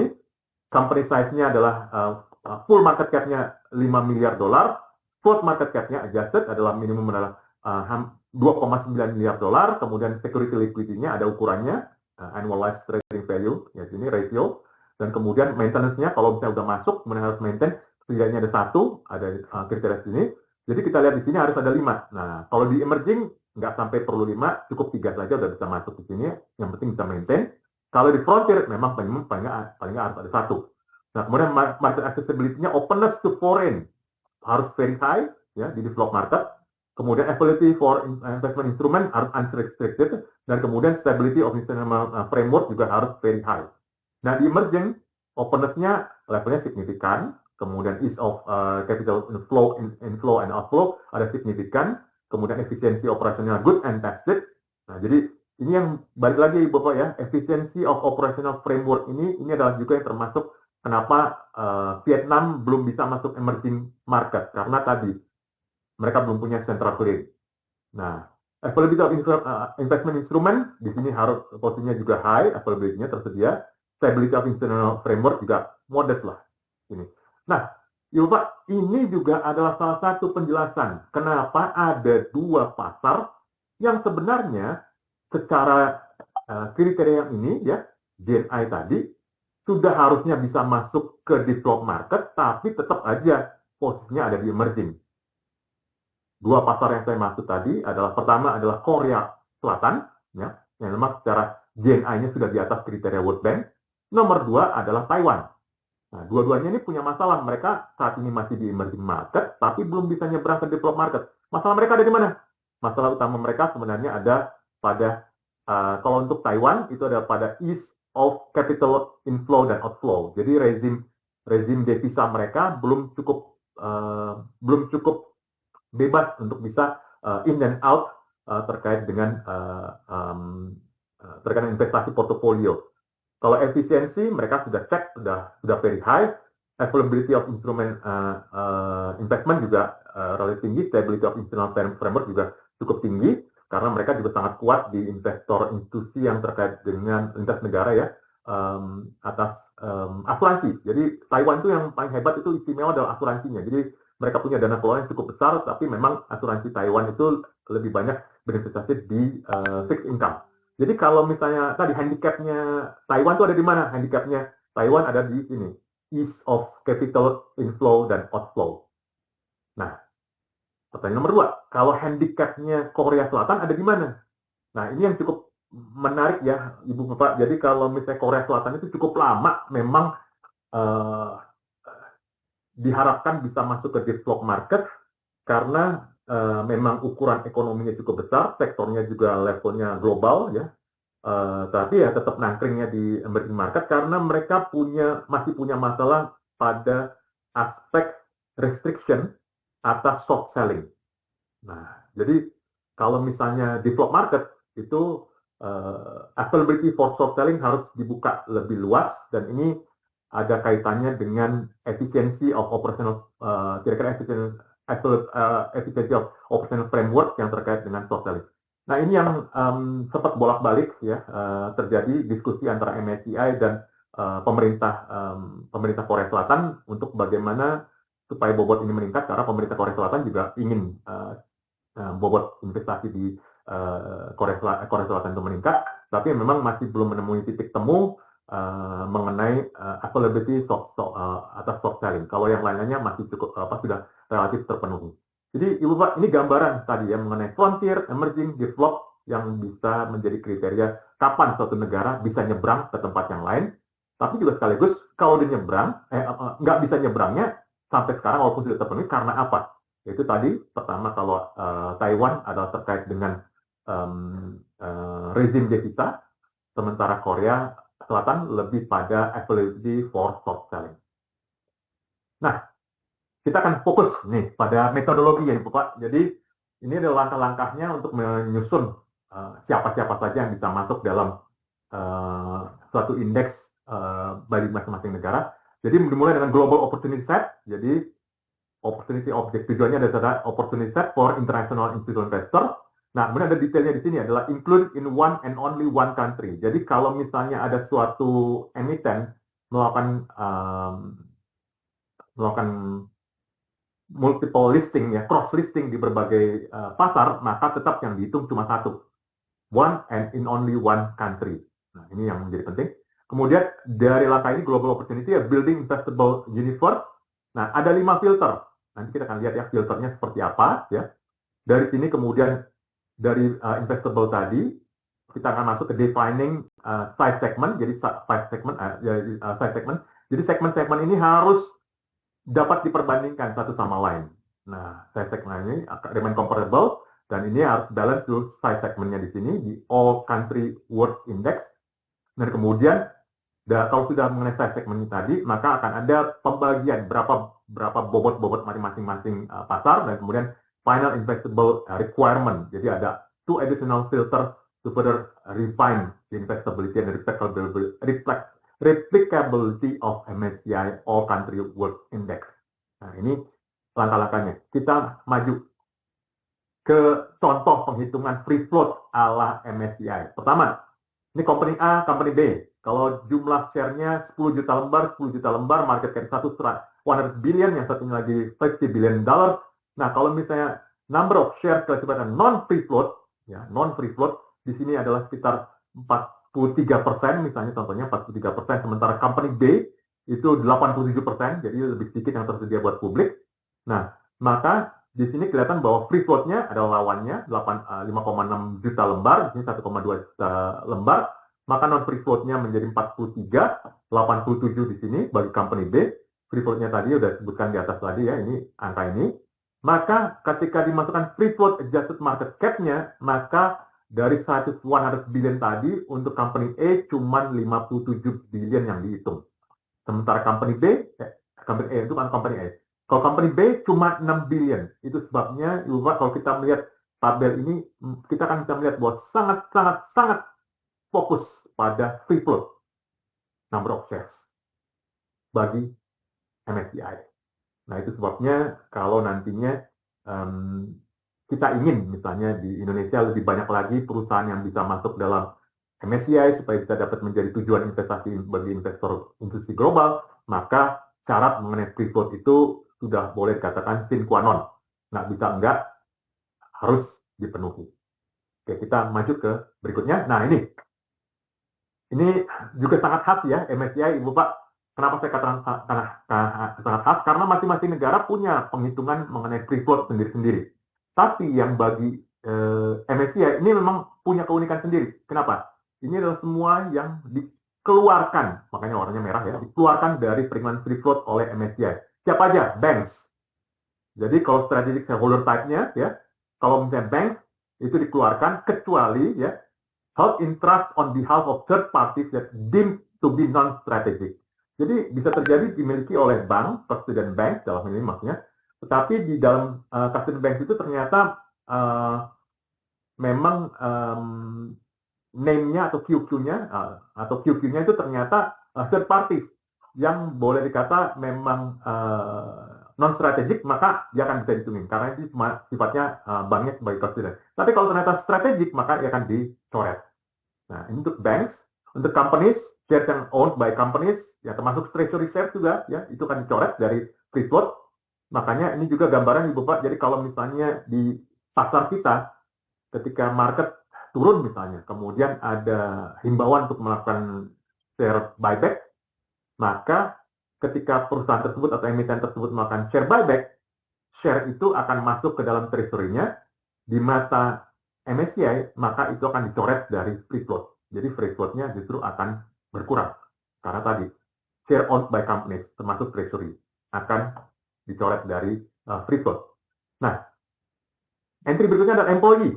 Nah, jadi employee kalau misalnya saham tersebut dimiliki oleh karyawan suatu perusahaan, apakah dimasuk dalam free float? Ternyata oleh MSCI dicoret. Termasuk bahkan kalau saham tersebut digunakan untuk retirement atau saving plan. Jadi kita tahu beberapa perusahaan itu memberikan insentif bagi karyawannya untuk bisa berinvestasi jangka panjang dengan employee stock option misalnya, atau tadi untuk retirement. Nah, ternyata di mata MSCI ini akan dicoret, nggak akan dimasukkan dalam free float. Oke. Jadi unik yang mengenai employee tadi.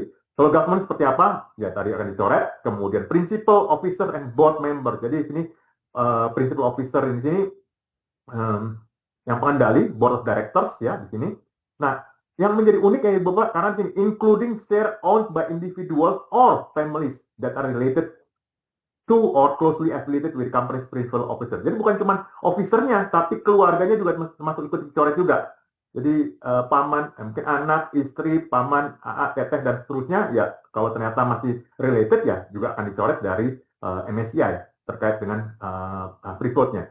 Nah, yang juga dicoret ini adalah selanjutnya, jadi ada 6, yang terakhir adalah private equity and venture capital yang dimiliki oleh private equity and venture capital juga akan dianggap sebagai non free float. Jadi bisa kita lihat ini keunikan dari definisi free float-nya MSCI. Kalau ini kan semua yang dikeluarkan, gimana kalau yang dimasukkan yang mana? Oke, fair kita lihat juga siapa yang bisa masuk dalam peringatan ini. Yang pertama yang bisa masuk adalah yang dimiliki oleh hedge fund.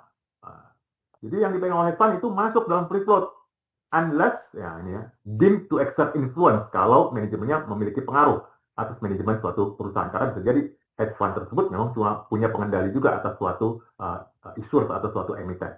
Siapa lagi yang bisa masuk dalam pemilikan free float, yaitu individuals, tapi sama seperti yang tadi sebelumnya disampaikan, excluding individuals or family that related or closely affiliated with the principal atau company's principal officer. Nah, kemudian di sini juga individual juga bisa dicoret juga kalau ternyata individual tersebut ya memiliki significant size. Ini yang punya individu, perorangan, tapi ternyata signifikan, maka oleh MSCI itu akan dicoret, bisa masuk dalam free float. Nah, siapa lagi dalam free float yang oleh MSCI yang bisa dimasukkan adalah insurance company, ya, secara umum, investment fund, mutual fund, unit trust akan bisa masuk ini, pension fund bisa masuk, tapi kalau misalnya pension fund-nya, contoh misalnya pension fund-nya Exxon Mobil misalnya, maka ketika dana pensiunnya Exxon Mobil itu ternyata punya saham Exxon Mobil, maka itu akan dicoret dari pemilikan sebagai free float.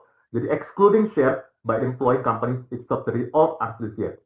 Jadi semua pensiunan bisa kecuali yang tadi memang perusahaan tersebut berinvestasi memang perusahaan tersebut juga terafiliasi dengan perusahaan yang dimiliki dalam portfolionya. security broker bebas secara umum masuk dalam free float unless within the same group. Nah, jadi kalau misalnya dalam same group itu pasti akan dicoret karena masih dianggap terafiliasi. Social security fund ini juga masuk dalam free float unless kalau ternyata punya influence atau pengaruh atas manajemen pada suatu company atau suatu emiten. Jadi Bapak, kita lihat ya di sini bahwa ternyata baik yang dikeluarkan maupun yang dimasukkan dalam free float, ini definisinya MSCI ini cukup unik, beda dengan yang lain-lainnya, dan itu yang perlu kita perhatikan bagaimana mereka memandang emiten-emiten yang ada di pasar kita. Nah, tadi ya kita lihat. Makanya kalau kita bandingkan tadi, bagaimana kriteria yang diset oleh MSCI itu sedemikian granular ya, sampai ke keluarga segala juga ikut masukkan di situ, maka kita bisa menyadari ketika kita bandingkan dengan kriteria investor yang ada di KSEI.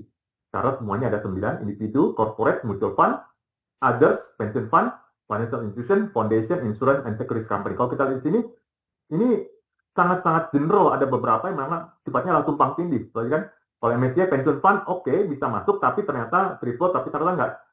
Kalau misalnya masih terafiliasi, maka akan dicoret. Jadi, kalau kita lihat di sini, memang jadinya ada cukup jelas alasan kenapa pada pengumuman tanggal 28 Januari tersebut, MSCI secara spesifik menyorot mengenai klasifikasi investor yang ada di KSEI, dan itu yang kemudian perlu perubahan secara signifikan, terutama salah satu yang juga menjadi yang mereka juga sampaikan. Sini kita lihat ini others-nya adalah cukup besar, 6.400 sekian.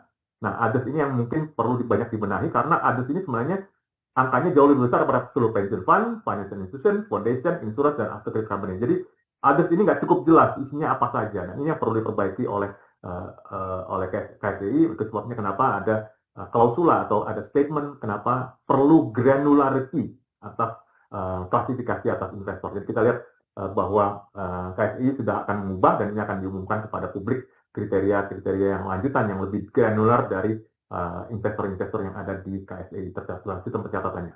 Oke, ini adalah gambaran mengenai foreign ownership limit (FOL) tadi ya, misalnya number of share ownership ini ada 500, kemudian non-foreign non-free shareholding-nya contohnya ada unlisted ya, masih unlisted ada 100, contohnya 100.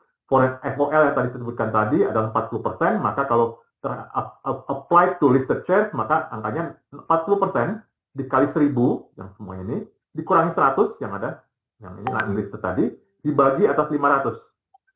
Nah, maka ada FOL bentuknya ukurannya adalah 0,6.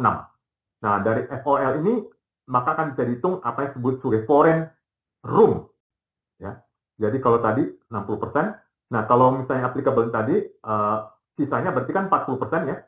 Jadi 0,6 itu kan sama 60%, sisanya berarti kan 40%. Kalau saat ini masih sudah dimiliki ada 40%, maka foreign room yang tersedia masih sekitar 50%. Masih bisa lipat 2 dari 20% menjadi 40%, atau foreign room-nya masih sekitar 50%. Ini ada contoh Ibu Pak mengenai FOL, Foreign Ownership Limit, dan juga bagaimana aplikasinya pada contoh atas perusahaan yang emiten yang dianggap listed dan bagaimana MSCI memperlakukannya. Nah, tentu foreign tadi inclusion itu tiap pasar, tiap ekonomi pasti punya hal berbeda-beda. Kalau di developed market biasanya nggak ada pengecualian, tetapi ternyata ada beberapa developed market yang punya pengecualian aspek dengan foreign room tadi. Jadi memang sektor-sektor yang masih dibatasi atau tidak bisa pemilikannya diberikan kepada investor asing. Nah, jadi kita lihat di stock market secara umum di Australia masih ada, Jepang juga masih ada. Kemudian foreign room tadi juga ternyata cukup banyak ada di emerging market, ada China, India, Indonesia, Korea, Philippines, Qatar, Saudi Arabia, Taiwan, Thailand, dan UAE. Nah, ini juga ya, salah satu yang kalau nggak salah ini juga emerging market ini Korea juga masih punya PR ya mengenai foreign room tadi, karena tapi ya tadi foreign room-nya Korea itu masih relatif limited dibandingkan dengan availability for stock selling yang ada di Korea. Untuk frontier market masih ada foreign room-nya di Tunisia dan Vietnam, standalone market ada di Zimbabwe. Nah, oke, kita akan maju lebih pada metodologi. Nah, menjadi menarik ini Pak karena size and coverage target ini untuk determine number of companies ini akan bisa disesuaikan dengan cut off size cut off. Jadi begini Bapak, terjemahnya gimana sih ini? Terjemahnya begini, bahwa keanggotaan pada indeks MSCI itu bersifat variabel. Nah, jadi ini berbeda. Misalnya contoh indeks, kita tahu indeks LQ45, indeks IRIX 30, atau indeks Nikkei 225. Ya, kenapa? LQ45 selalu isinya 45. IRIX 30 selalu sampai kapanpun isinya ada 30 emiten. Kemudian juga Nikkei selalu 225. Dow Jones Industrial Average selalu 30. Nah, kalau pendekatannya MSCI, mereka tidak melihat bahwa jumlah companies-nya atau jumlah konstituennya harus tetap. Jumlah companies-nya bisa berubah. Yang paling tetap, yang selalu tetap itu adalah ukuran atau size and target, size and coverage targetnya. Ini yang fix. Ya, maka mendetermine tadi, maka dari turunan ini adalah size cut off. Ada size cut off-nya. Nah, karena tadi udah beroperasi seluruh dunia, maka akan disesuaikan dengan ukuran seluruh dunia juga. Jadi dari free float adjusted market cap yang ada, yang sudah di-adjusted, maka 65-70% itu pasti akan masuk ke large cap index. Jadi yang large cap akan dapat porsi terbesar. Kemudian 80-90% akan masuk ke standar index, ya. Nah, jadi ini gabungan di sini karena ada bersifat ya. Nah, kemudian 90-100% akan masuk ke dalam investable market index. Jadi yang kecil tuh ngumpul juga di sini. Jadi ini ada sifatnya akumulatif 75-90-100. Jadi menggambarkan di sini bahwa di pasar apakah itu developed market, apakah di emerging market atau frontier market, tetap bagian terbesar akan termasuk pada emiten yang large cap, dan kemudian pada negara juga akan sama seperti itu. Jadi porsi terhadap developed ekonomi akan lebih besar daripada emerging market ekonomi. Jadi ini adalah konsistensinya, makanya kenapa jumlah perusahaannya akan bisa berubah-ubah. Nah, ini gambarnya Ibu Pak. Jadi per November 2025 ukurannya ya. Jadi kalau large cap ini universe-nya adalah mencakup 70%, saya sebutkan tadi ya, 47 miliar dolar. Global minimumnya developed market minimum size reference. Jadi 47 miliar dolar. Kalau di emerging market jadi 23 miliar dolar, ya. Nah, ini kayaknya nggak usah dilihat, ini perubahan antara yang dari Agustus ke Novembernya. Nah, mungkin Ibu Bapak bertanya, ini 23 miliar dolar yang emerging market ini datang dari mana? Ini ukurannya adalah setengah yang ini. Nah, jadi 47 dibagi 2 akan selalu seperti ini. Nah, jadi sama seperti itu turunan ke bawahnya 14 miliar dolar itu akan setengahnya adalah 7 miliar dolar, 1,1 miliar dolar, setengahnya adalah 556. Jadi ini adalah ukuran bakunya mengenai total market cap-nya. Nah, jadi kita bisa perhatikan di sini bahwa memang posisi terbesar pasti akan ada di developed market, baru kemudian ukuran emerging market adalah setengahnya, frontier market adalah sisanya yang memang lebih bersifat pada pembulatan. Nah, ini 70% pasti akan di large cap, kemudian mid cap 85%, kemudian small cap-nya akan 99% dari populasi. Nah, ini semuanya dalam US dollar, dan ada tanggal di sini close-nya dan pada saat penilaiannya. Oke, kita maju. Ini adalah siklusnya, bahwa selalu akan ada review bulan Mei, Agustus, November, dan Februari. Apa yang dilakukan setiap kali indeks review, maka yang diperhatikan adalah foreign inclusion factor-nya. FIF-nya apakah berubah atau enggak. Kalau enggak berubah, berarti akan tetap. Yang mungkin juga bisa berubah dan number of shares-nya, karena bisa saja suatu perusahaan itu atau suatu emiten isu saham baru atau melakukan buyback atau refloating atau yang lain-lainnya, atau merger, acquisition dan lainnya, ada aturan sendiri, maka number of shares. Jadi yang selalu diperhatikan adalah dua komponen ini, FIF dan NOF. Kita maju. Nah, ini tadi kan kita lihat kalau emerging market ini mulai dari minimumnya adalah 505 juta dolar, ya, equity universe-nya. Kalau free float adjusted-nya, maka setengahnya dari itu, equity universe minimum free float adjusted market cap requirement-nya setengah dari yang ukuran ini. Berarti kalau setengahnya dari 505 adalah sekitar 250-an. Kemudian juga ada minimum liquidity-nya, annualized trading value ratio 3 dan 12 bulan. Kemudian ada frekuensinya harus diperhatikan konsisten selama sepanjang tahun, ada minimumnya. Ada ATS-nya tadi, foreign inclusion factor, kalau misalnya kurang dari 0,15 pasti akan dicoret, jadi harus lebih besar. Makin terbuka suatu sektor terhadap investor asing, maka angka ATS-nya akan semakin besar. Soalnya di sini ada minimum length of trading requirement, at least 3 months for small IPOs. Nah, jadi di sini kalau misalnya suatu perusahaan baru saja go public, kapan paling cepat mereka bisa masuk dalam penghitungan indeks yang disusun oleh MSCI, maka at least 3 months memang bisa dilakukan exceptional atau pengecualian pada large securities, tapi kalau misalnya ada ukuran 1,8 kali dari interim standard cut-off, jadi ini juga cukup sulit, tapi intinya adalah tadi 3 months for small IPOs. Ya, jadi kalau misalnya kurang dari itu, maka belum bisa langsung masuk ke dalam inclusion. Ini yang membuatnya berbeda dengan misalnya seperti IHSG. IHSG kita tahu Jakarta Composite Index, ada perusahaan atau emiten yang hari ini listing, maka hari ini itu juga akan langsung ikut dalam penghitungan market cap. Nah, ini yang tidak berlaku bagi MSCI karena MSCI melakukan penghitungan bahwa mereka hanya akan admit suatu perusahaan itu sesudah 3 bulan setelah IPO, sudah periode stabilisasinya selesai.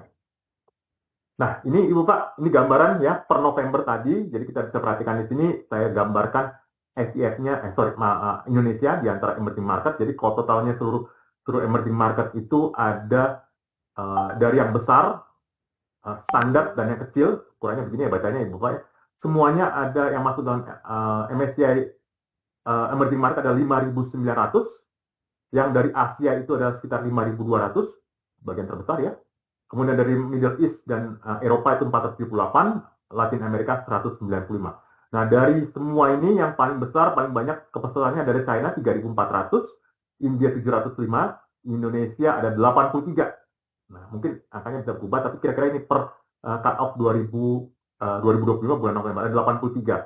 Nah, ini termasuk yang kecil-kecil, tapi sudah memenuhi tadi market cap-nya di atas 200 juta dolar, 250 juta dolar. Nah, kalau kita lihat ini di atas ini yang masuk dalam standar dengan cut-off-nya di sini 4 billion dollar ya, market cap-nya di atas 4 billion dollar, ada 21 perusahaan, 21 emiten. Jadi kita lihat dari 83 ke 21 ini berarti ada sekitar 60-an lah, hampir 60-an yang memang relatif ukurannya kecil.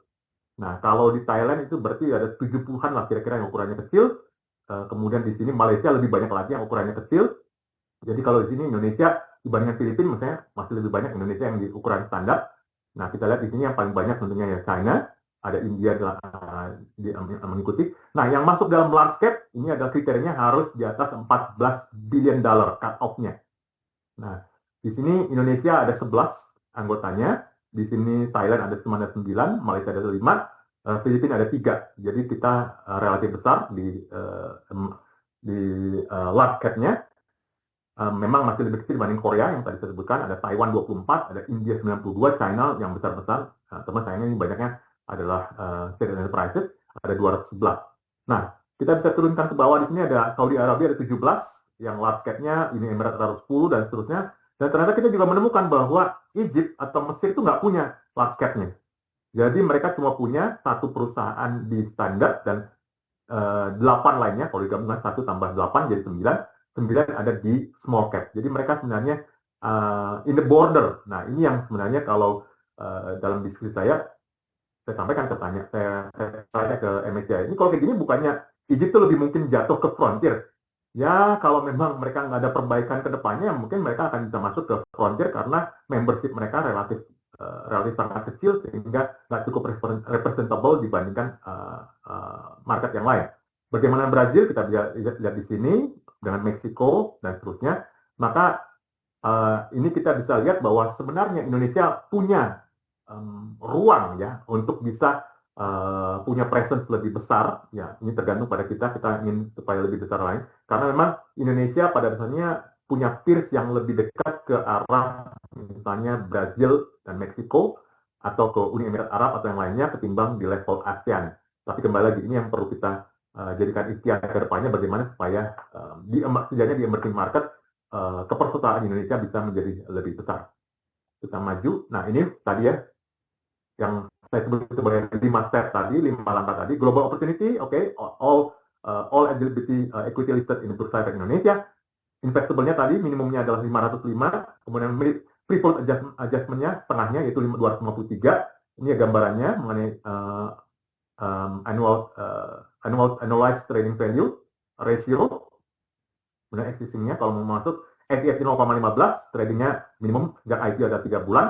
Kemudian di sini akan ketemukan yang Global Minimum Size Reference GSMR.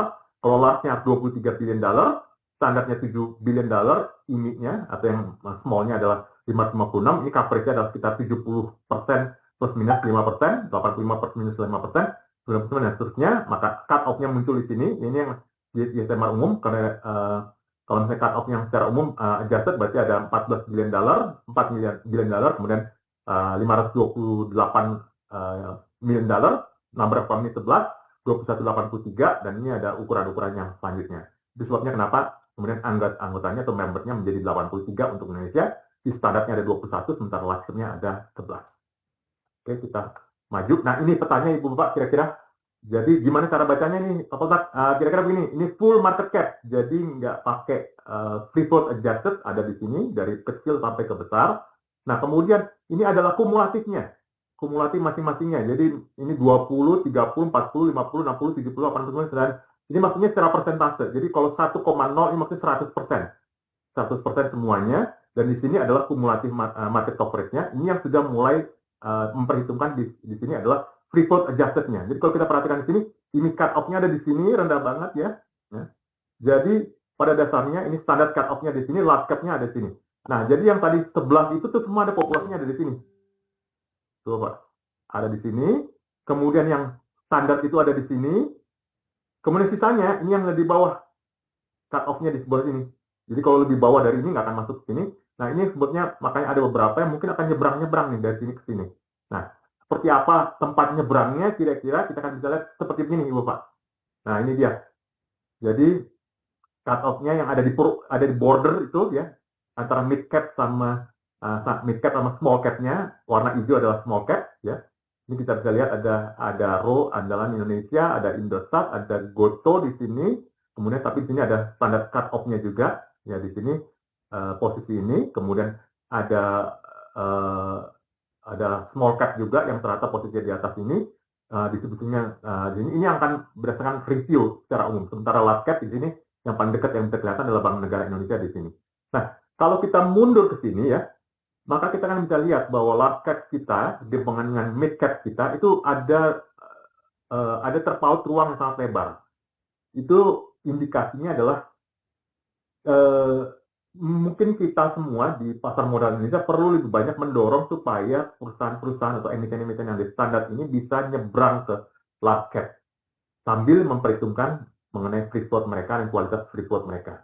Nah, itu yang mungkin sebab kalau misalnya dari small cap mau nyebrang ke standar ini relatif lebih mudah, tapi dari standar mau nyebrang ke large cap itu posisinya lebih sulit. Nah, ini adalah gambarannya ya, dari cut off-nya kita tercatat 4 billion dollar di sini ya. Nah, kemudian ini adalah sekitar 528. Nah, ini adalah masih ada ruang nih, wiggling room-nya. Jadi sebenarnya masih bisa masuk, tetapi kembali on condition akan dilihat satu demi satu mengenai apakah sebuah perusahaan atau sebuah itu bisa nyebrang ke mid cap atau bisa nyebrang dari mid cap-nya sampai ke large cap, akan sangat tergantung pada ukuran tersebut. Ini global minimum size review GSMR ya. Masih ada wiggling room 15% ke atas, 15% ke bawah. Ini ada 0,75 dan seterusnya. Dan ini adalah coverage-nya. Kalau nggak ada perubahan, kalau masih masuk di sini akan nggak ada perubahan. Kalau ada di atas bisa akan penambahan. Kalau misalnya drop-nya di samping sini atau ke bawah itu akan ada dilatation atau dikurangi. Nah, ini adalah gambarannya mengenai wiggling room, bagaimana suatu emiten bisa masuk dalam penilaian size and coverage. Nah, ini adalah gambaran mengenai posisi per bulan Januari 2026. Ada 18 ya, untuk 85%. Jadi ini adalah market cap, ini MSCI Indonesia Index, adalah performanya sepanjang waktu. Dan kemudian kita lihat di sini memang ketika dihitung berdasarkan US dollar, maka warna biru ini relatif flat, tetapi memang ini juga perlu dibandingkan dengan berbagai negara. Kalau kita lihat ini all country in the world kok naiknya tajam banget. Nah, kalau pertanyaannya kenapa naiknya tajam banget, karena memang di sini valuasi atas saham-saham tech stock tech stock itu cukup dominan, sementara di level emerging market ini menjadikan ada kenaikan seperti ini karena memang ada Korea Selatan dan Taiwan juga naiknya cukup tajam selama beberapa waktu lalu. Dan kalau kita lihat di sini ada kenaikan yang cukup tajam juga di beberapa waktu yang lalu terkait dengan inclusion atas China, atas share A level. Oke, kita maju. Ini gambarannya Ibu Pak, ada 18. Yang largest-nya adalah threshold seperti ini, dan ini adalah bobotnya. ada Bank BCA, ada Bank BRI, Mandiri, Telkom, dan seterusnya, meliputi 82%. Free float adjustment-nya ada di sini, ya. Free float market cap adjustment berarti udah ya, adjusted free float. Nah, ini menggambarkan, ini maksud yang saya pertanyakan waktu itu ke MSCI. Apakah memang MSCI melakukan pembobotan berdasarkan sektoral? Saya tanya, karena kalau kita lihat di sini ternyata lebih dari hampir 50% bobot dari MSCI Indonesia itu ternyata ada di saham-saham sektor finansial, dalam hal ini bank. Nah, saya dapat jawaban dari MSCI, mereka tidak melakukan pembagian berdasarkan sektoral. Jadi kalau misalnya dalam MSCI Indonesia itu nggak ada real estate karena memang simply memang nggak ada market cap dan free float adjusted market cap yang memang nggak sampai masuk dalam kriterianya MSCI. Jadi mereka nggak memperhatikan sama sekali mengenai sektornya. Jadi as is apa adanya. Nah, ini mungkin jadi penting Ibu Pak. Kenapa sih kok investor internasional menggunakan pedoman MSCI? Ya tadi alasannya kita udah lihat awal-awal bagaimana kesulitannya investor institusi akan nyebrang lintas wilayah kalau mereka tidak sulit untuk bisa menentukan bagaimana performanya, kemudian terkait dengan tingkat inflasi, terkait dengan nilai tukar dan lainnya, termasuk juga likuiditas dan availability for investment.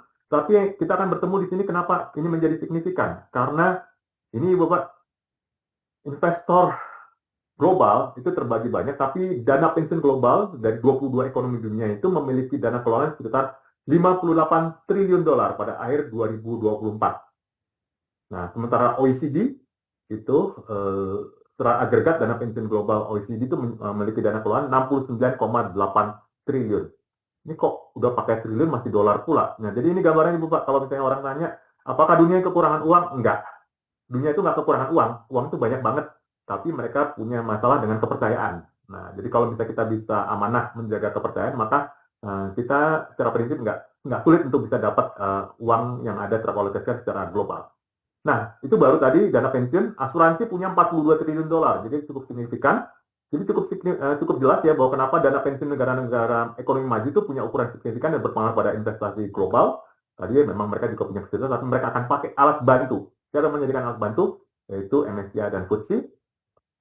Nah, maka risiko terbesar untuk pengelolaan ini terusar pada kedalaman pasar. Semakin dalam pasarnya ditentukan oleh free float-nya, makin besar maka dana pensiun global tersebut bisa mengalokasikan dananya. Nah, ini yang disebut sebagai investable opportunity dari oleh MSCI. Nah, Ibu Pak, perhatikan, kita bisa perhatikan sini 22 top 22 pension market by asset size. Jadi Amerika itu punya 44 triliun sendirian. Kanada 3 triliun, Jepang 3,3, UK 3 triliun, dan seterusnya, semuanya tadi 68. Jadi intinya adalah dana pensiun global itu punya banyak sekali uang yang perlu diinvestasikan di pasar modal, baik itu equity maupun juga fixed income, dan ukurannya sangat besar. Tapi mereka akan lebih hati-hati melakukan standar yang mereka dapat percaya untuk bisa berinvestasi di suatu emiten. Jadi ukurannya, kita bicara soal 44 triliun dolar hanya dari top 22. Nah, ini adalah gambarannya. Ada beberapa negara yang memang investasi dana pensiunnya sudah melebihi PDB negaranya. Jadi seperti Swiss sudah di atas 100%, Kanada juga di atas 100%, dan seterusnya. Ini menggambarkan bahwa mereka sebenarnya sudah tidak bisa lagi berinvestasi di dalam negerinya sendiri, tapi mereka harus berinvestasi di luar negerinya. Karena kita tahu seperti pertumbuhan ekonomi Kanada, pertumbuhan ekonomi Australia, pertumbuhan ekonomi Swiss itu di low single digit, sehingga dana pensiun mereka yang sudah semakin besar itu perlu melakukan diversifikasi dan mereka akan berinvestasi di seluruh dunia, di luar ekonominya, cross border, dan termasuk biasanya di emerging market. Tadi kan disebutkan, oh ya dananya besar, tapi apa iya semuanya diinvestasikan di equity? Bisa aja investasinya cuma kecil Pak, bisa aja cuma nggak signifikan. Ternyata enggak, Ibu Pak. Kalau kita perhatikan top 20 fund, 51%-nya ternyata di equity, 27,3%-nya ada di bond.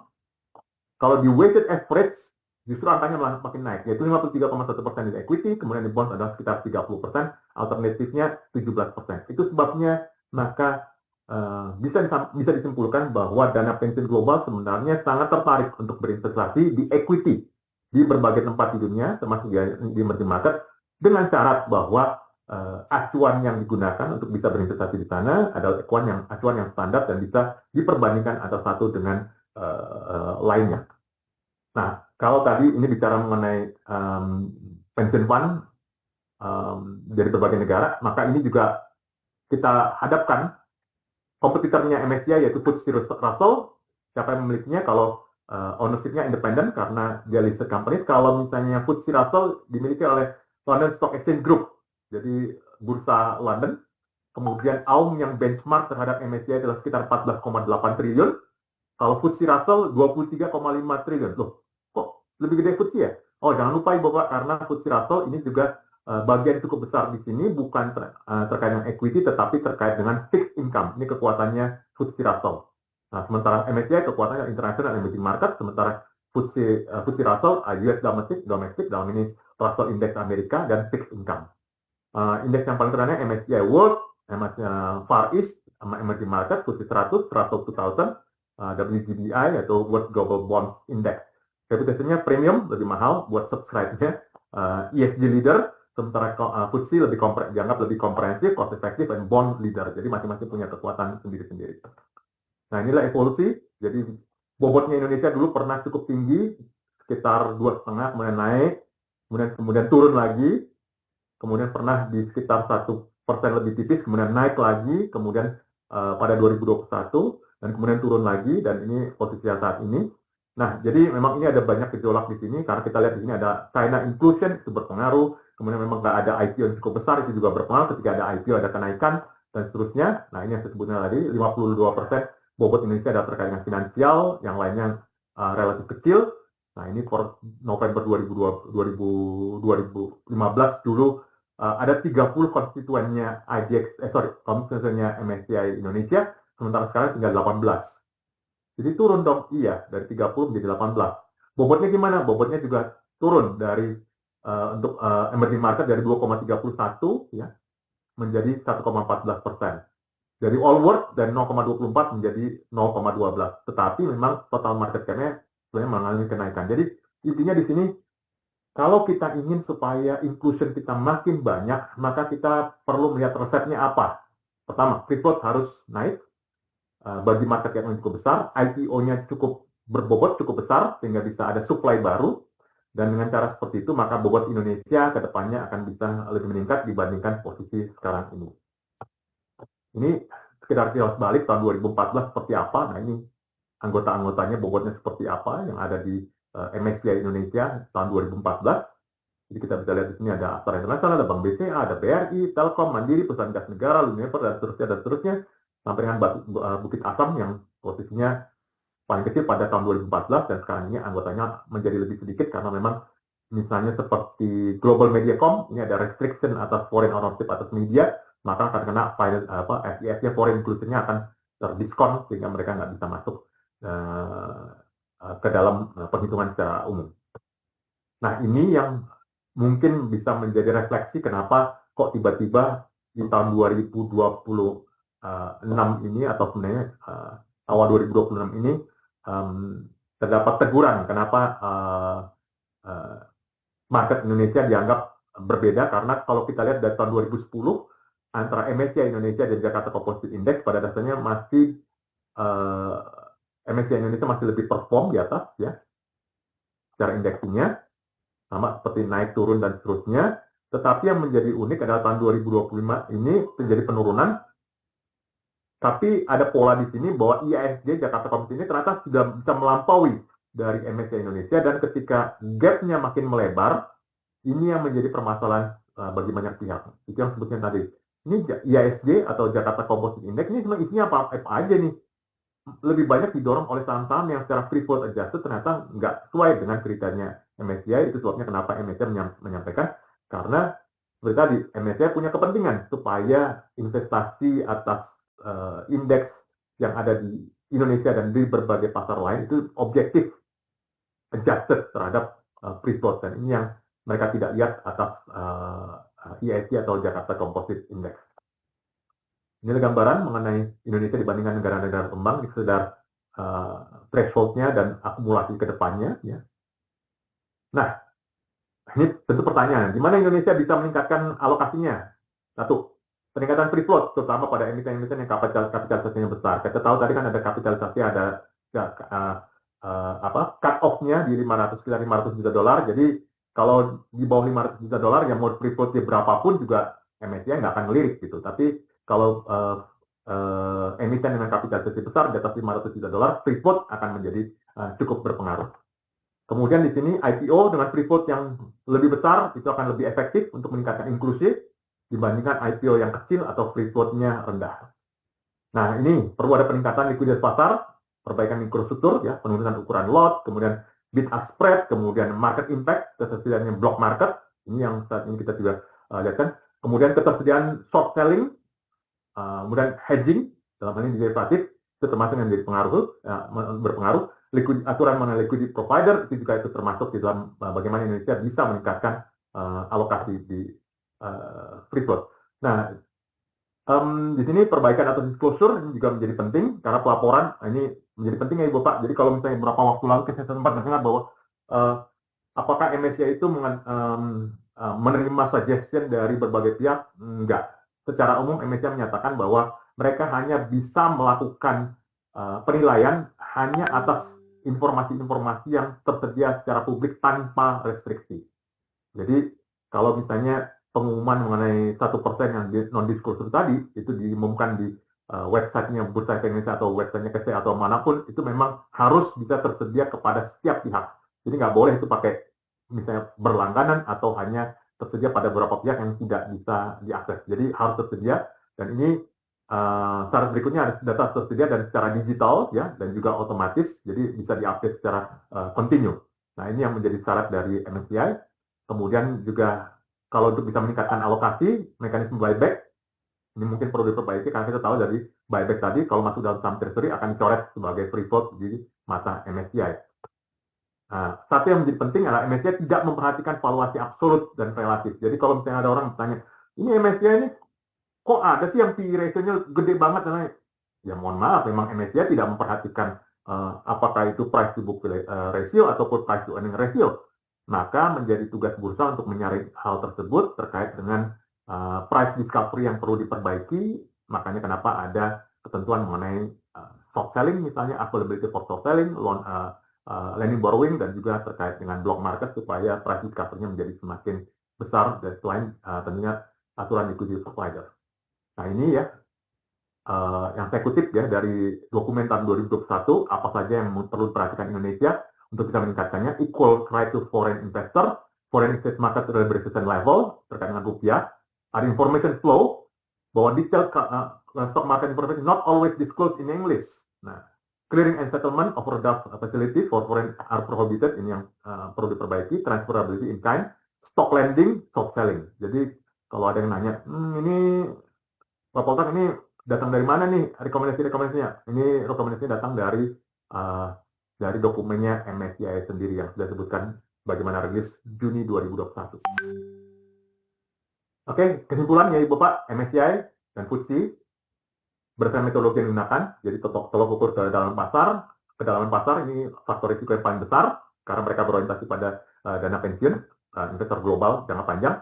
Ada bentuk pasif dan aktif investment yang juga menggunakan tolok ukur sebagai MSCI dan FTSE sebagai pembanding. Bagi Indonesia kita perlu banyak meningkatkan transparansi dan perbaikan atau klasifikasi pemilikan saham.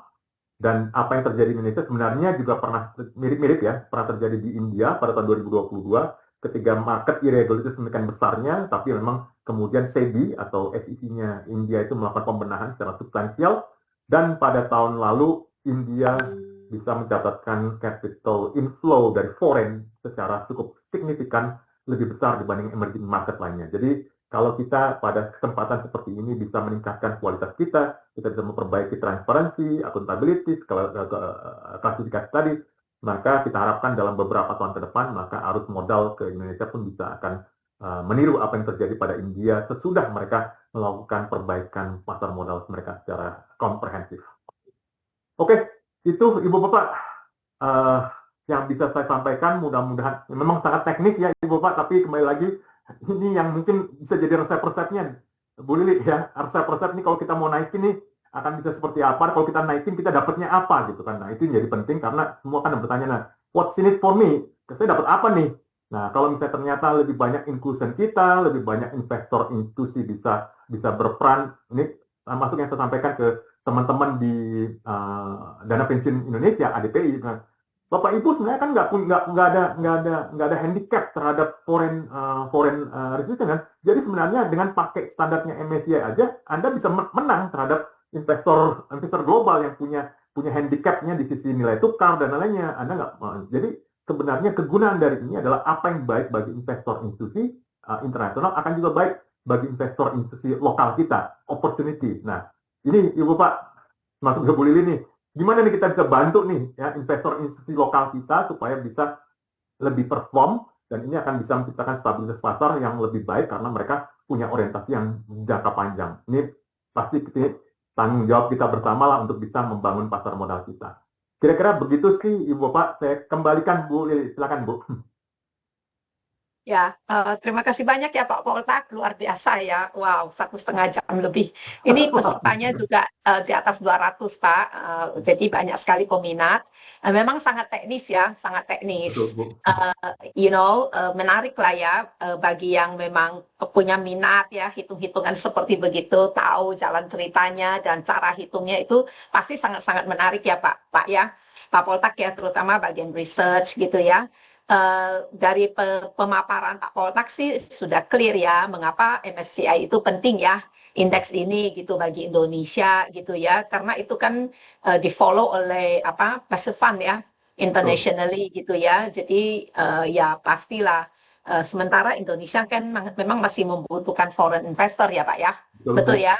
Dan itu signifikan Bu, tadi itu yang tadi ada bahwa dana pensiun global itu $1 trillion gitu. Jadi mereka kecil aja mereka alokasi ke Indonesia akan dampaknya sangat signifikan. Jadi sama seperti juga Bu, jadi gambaran mengenai foreign exposure di Indonesia. Jadi investasi portofolio global di Indonesia dari luar itu adalah sekitar $120 billion ya Bu. Nah, jadi sebenarnya kapasitasnya bisa naik lebih besar lagi, tapi tergantung ya gimana kita memperbaiki market kita. Tapi di sisi lain juga, kalau mereka keluar, nggak ada yang bisa ngalamin ini Bu, 120 billion, kalau dikalikan dengan kurs kita, dana pensiun kita nggak bisa nyerap itu sama sekali, yang lainnya juga akan bisa nyerap. Jadi sebenarnya kita tidak berharap bahwa ini terjadi disaster seperti itu, tetapi bahwa kalau misalnya saat ini saja dengan yang kita segala masalah, segala masih bisa kita tingkatkan aja sudah bisa 120, why not make it double atau lebih besar lagi, tapi tentu ada syarat-syaratnya yang kita harus penuhi gitu Bu. Iya, Pak Poltak mungkin pernah dengar juga katanya nih MSCI ini kan secara khusus memperhatikan Indonesia gitu, semacam ada hukuman terhadap Indonesia itu disebabkan ya, ini rumor atau tidak, sekalian aja diklarifikasi gitu ya. Rupanya katanya ada yang komplain nih ke MSCI, ini Indonesia nih free float-nya nih, aduh, kan tadi Bapak udah bilang ya bahwa MSCI itu kan tidak tergantung sektor, they actually really just look at free float and then the price, right? Free float kali price ya, adjusted-nya gitu ya. Nah, semacam mereka mensinyalir atau dapat keluhan bahwa price-nya gila-gilaan gitu kan, free float-nya nggak benar gitu ya. Itu gimana tuh? Apa benar begitu ya? Semacam itu ya? Apa benar komplain itu gitu sehingga MSCI sampai bereaksi sedemikian rupa begitu? Setidaknya itu rumor yang kami dengar, Pak. Oke, Bu, gini Bu, kira-kira penjelasannya kebetulan pada bulan Oktober lalu saya sempat dengan Pak Irfan ya, kita ikut conference di Hong Kong, kemudian kita sempat bertemu dengan FTSE. Jadi saya nggak dapat informasinya langsung dari MSCI, tapi biasanya FTSE itu punya kriteria yang sama lah, mirip-mirip lah ya kan, mereka kompetisi dengan MSCI. Jadi mereka sempat sampaikan ke kita, mereka tuh punya cut off itu sangat ketat di 5% gitu. Jadi pokoknya kalau di bawah 5% mereka akan keluarkan. Tapi mereka juga sampaikan, cuman kita suspek bahwa kayaknya ada beberapa yang kelihatannya di atas 5%, tapi actualnya mungkin di bawah 5% gitu. Nah, kita tanya, kira-kira dapat gut feelingnya itu seperti gimana? Ya, gut feeling kita karena kita pakai klasifikasinya. Ini kok kayaknya ada nggak matching gitu. Nah, waktu itu saya sampaikan juga, yang paling membingungkan buat FTSE itu adalah bagian others dan corporate. Ini mesti diapain gitu kan? Nah, jadi oke, kita dapat jadi bulan Oktober pada waktu itu Bu ya. kemudian kita juga tanya, oke, kalau misalnya kita akan berubah, kira-kira ada nggak ya yang bisa jadi percontohan buat kita gitu. Nah, kemudian Wamindu, nama staffnya, lady from FTSE, namanya, oh ini ada contoh India. Nah, kita dapat tuh, India, oke, klasifikasi investornya ada 15, subkategorinya ada 45, jadi cukup dalam, cukup granular. Nah, ini bisa contoh, bisa dilihat, bisa contoh bagi Indonesia. Jadi, pada waktu itu sudah dapat masukan seperti itu, kita juga ada gambaran, Bu, berarti sebenarnya apa yang menjadi kesulitannya FTSE juga dialami oleh MSCI. Mereka mau ngitung reportnya jadi susah. Karena apa? Karena kategorinya itu nggak cukup granular gitu, nggak cukup untuk bisa dimasukkan gitu. Nah, itu, jadi kita nggak dapatnya dari MSCI langsung, tapi kita dapatnya dari FTSE. Cuma memang begitu kita pulang dari acaranya JP Morgan itu, kemudian kita sempat diskusi, sampaikan kepada direksi dan seterusnya. Seminggu kemudian muncul yang pengumuman dari MSCI. Jadi kan kita tahu ya bahwa MSCI juga sempat bulan Oktober itu juga sempat menyampaikan keluhan mereka ya. Itu persis Bu, ketiplok dengan apa yang disampaikan kira-kira dengan disampaikan oleh FTSE. Nah, itu sebenarnya kita jadi melihat bahwa ternyata FTSE itu bisa kita jadikan sebagai proxy apa yang menjadi concernnya atas MSCI. Jadi itu Bu, kenapa kemudian kita juga mendorong supaya teman-teman di KCI bisa lebih memperluas, lebih buat menjadi granular, karena tadi kan kalau kita lihat kan 9 itu nggak cukup sih Bu, memang harus lebih granular, jangan terlalu banyak others-nya gitu, karena others itu membingungkan semua pihak terkait dengan ini harusnya ini masuk itu atau apa enggak gitu Bu. Gitu Bu. Jadi rumornya Terima kasih Pak Poltak. Ada background-nya gitu Bu, kira-kira. Ada background-nya ya. Ada background-nya dan dapat diterima lah ya, reasonable lah ya, dalam arti tertentu. Saya kembalikan kepada MC, Ibu Merni mungkin mau tawarkan kepada yang lain untuk nanya, walaupun sudah mau jam 4. Mungkin Ibu Bapak yang hadir di sini mau bertanya, silakan. Ya, atau mungkin masih mencerna. Silakan Bu Merni. Bapak Ibu peserta, kalau ada pertanyaan bisa diajukan langsung ke Pak Poltak atau tulis di chat. Silakan. Di chat ya. Belum ada ya. Belum ada ya. Panas otaknya sampai terasa dengernya. Bahasanya tinggi. Ya, ini Bu, udah 2 bulan saya jelasin begini ke banyak pihak ya. Benar. Pertanyaan. Bahkan sampai ke Lemhanas Bu. Gitu ya. Gitu. Jadi nanya Indonesia itu seperti gimana, kemudian apa yang jadi pertimbangannya, gimana metodologi mereka. Nah, ada pertanyaan gitu. Ya. Ini Pak Poltak ada pertanyaan nih dari Asti BNI Sekuritas dan Pasar ya. Sehubungan dengan bulan Mei akan diberlakukan MSCI, artinya mungkin reviewnya lah ya yang dimaksud ya. Sejauh Pak Poltak ketahui bagaimana persiapan Indonesia atau IDX? Atau sudah berapa persen persiapan free float terpenuhi? Artinya memenuhi ya keluhannya MSCI itulah. Baik Bu, jadi strateginya Indonesia tuh sebenarnya lebih pada menekankan pada transparansi. Jadi kalau Ibu Bapak mungkin sudah tahu dari 3 minggu yang lalu, hampir 4 minggu yang lalu, pengumuman mengenai siapa pemegang saham di atas 1% itu udah beredar dan semua itu terbuka bagi semua pihak. Dan itu menarik ya Ibu Bapak karena saat ini semua fund manager dan house juga saling melihat ini. Di saham apa, siapa yang 1%-nya. Malah saya juga sempat dengar ada beberapa sekuritas itu sampai nge-tracking terus-menerus. Udah dapat bahan kan, jadi di-tracking semua nih. Konsentrasinya bergeser kemana dan seterusnya. Itu udah pendekatan kita. Jadi kita menekankan pada transparansi. Nah, kemudian mengenai perbaikan klasifikasi atas atau investor atau distribusi tadi, itu sedang dikerjakan oleh KSEI. Nanti mungkin akan juga akan ada pengumuman mengenai hal tersebut. Karena memang ini nggak bisa segera ya 900 lebih emiten, mungkin akan lebih prioritas pada yang besar-besar dulu, karena kita tadi lihat ya, baik seperti MSCI saja mungkin universe-nya di bawah 100, cuma 83 kan membership-nya saat ini, jadi mungkin yang mungkin nggak sampai langsung seperti itu. Kemudian yang mungkin juga salah satu yang juga kita sangat terbantu oleh beberapa AB yang sudah memberikan saran kepada IDX terkait dengan High Shareholder Concentration List. Nah, itu juga alat yang cukup berguna dan ini pernah diterapkan di Hong Kong. Nah, jadi Hong Kong juga pernah punya masalah mengenai beberapa saham yang kelihatannya menjadi perdagangan irregular ya karena sulit untuk di tracking ya, makanya mungkin ada yang bilang kayak mirip goreng-gorengan lah gitu. Nah, oleh sebab itu maka otoritas keuangan Hong Kong itu menerbitkan atau bekerja sama dengan Hong Kong Exchange menerbitkan High Shareholder Concentration List (HSC) yang kemudian digunakan oleh MSCI sebagai bahan bagi mereka untuk menentukan weighting atau bobot suatu emiten. Nah, kalau tadi yang 1% sudah diumumkan, nah kemudian yang kriteria investasi itu, pembagian itu juga lagi ongoing. Kalau kemarin juga kita sudah lihat ya, ada mengenai pengumuman, sudah dapat mengenai free float, jadi yang akan dijudge kapan waktunya, ukuran berapa, dan lainnya, itu akan ke depannya, tapi tentu kita juga mendengar ya masukan-masukan yang akan masuk terkait dengan itu. Maka HSC ini mungkin akan bisa muncul, akan diumumkan dalam waktu dekat ini, Ibu Pak. Jadi saya nggak berani bilang kapan waktunya ya, tapi dalam waktu dekat ini karena memang persiapannya sudah cukup panjang. Ada berapa topnya berapa? Kalau di Hong Kong kan top 30, kemudian comprise of 90% of concentration. Nah, angka variabel 2 variabel tadi itu masih akan akan juga didisclosure bersama dengan list dari emiten-emiten mana yang terindikasi atau akan dapat flagging masuk dalam high concentration list tadi.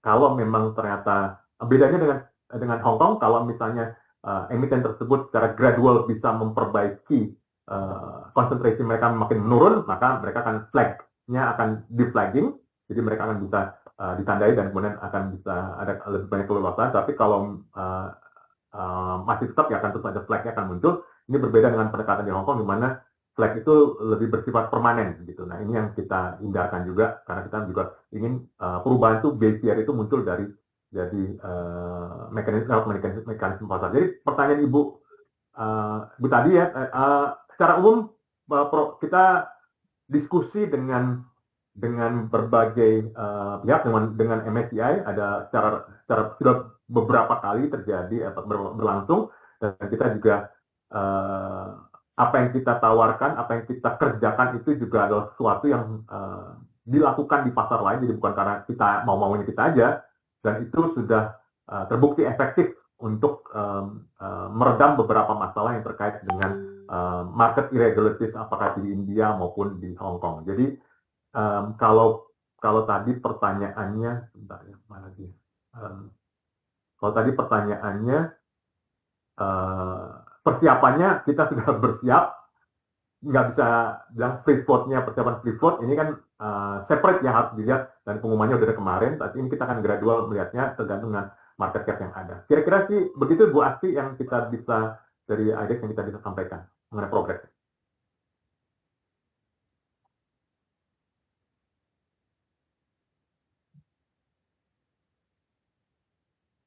Ada pertanyaan dari Riko Benis Palembang nih Pak. Ya, silakan. Bagaimana investor institusi global memanfaatkan momentum MSCI? Apakah mereka front running atau menunggu konfirmasi? Yang kedua, apa tantangan utama bagi saham-saham Indonesia untuk bisa masuk atau naik kelas dalam indeks MSCI? Oke, makasih Bu. Pak Riko, terima kasih atas pertanyaannya. Jadi, kalau kita lihat di sini, dari sejak akhir Januari sampai dengan sekarang, memang terjadi outflow ya di pasar modal kita, tetapi masih sekitar 1 miliar dolar, ya sekitar 1 miliar dolaran, dan itu juga di tengah apa yang terjadi dengan saat ini, keadaan uncertainties yang terkait dengan di Timur Tengah dan lainnya. Maka sebenarnya kalau kita perhatikan itu, kita bandingkan dengan exposure dari foreign investment, portfolio investment yang ada di Indonesia, rasanya mereka nggak melakukan front running secara umum, tapi mungkin apa yang ada saat ini nggak sampai ke level panic. Jadi mereka tetap melihat bahwa kans bahwa Indonesia akan tetap di emerging market, dan kita juga akan melakukan berbagai effort atau ikhtiar untuk bisa memperbaiki pasar kita. sudah terefleksikan bahwa outflow itu relatif kecil dan volatility pasar relatif benign ketimbang apa yang terjadi pada minggu awal lah sejak market shock tahun bulan Januari 2028. Jadi itu kira-kira yang mungkin bisa jadi indikator. Saya nggak bisa spekulasi karena I'm not in behalf of the institutional investor apalagi internasionalnya, tetapi itu yang kita bisa amati dan berdasarkan data tadi. Nah, menjawab pertanyaan nomor 2, tantangan umum tadi Pak Riko, bagaimana kita bisa lebih banyak free float yang lebih meningkat, tetapi juga di sisi lain, kalau tadi saya sebutkan juga availability for short selling, kemudian keberadaan lending borrowing dan juga instrumen derivatif, itu mungkin sesuatu yang kita bisa coba perbaiki dari market kita supaya kita punya kedalaman pasar lebih baik, ya. Di samping itu juga punya mekanisme price recovery yang lebih baik. Jadi itu tantangan utamanya itu Pak. Jadi ability for short selling, ya, untuk bisa price recovery yang lebih baik, ketersediaan atas instrumen derivatif lindung nilai itu juga penting, dan kemudian tadi bagaimana mekanisme pasar kita bisa perbaiki secara mikrostruktur tadi beberapa sudah saya sampaikan, yang memang bukan sekedar ada, tapi memang sudah ada di dalam dokumen yang disampaikan oleh MSCI sebagai challenges bagi Indonesia yang perlu kita atasi. Jadi kira-kira itu Pak Riko. Jadi resepnya udah ada kok, tinggal kita mau kerjakan apa enggak gitu. Nanti prioritasnya akan di sebelah mana. Kira-kira begitu.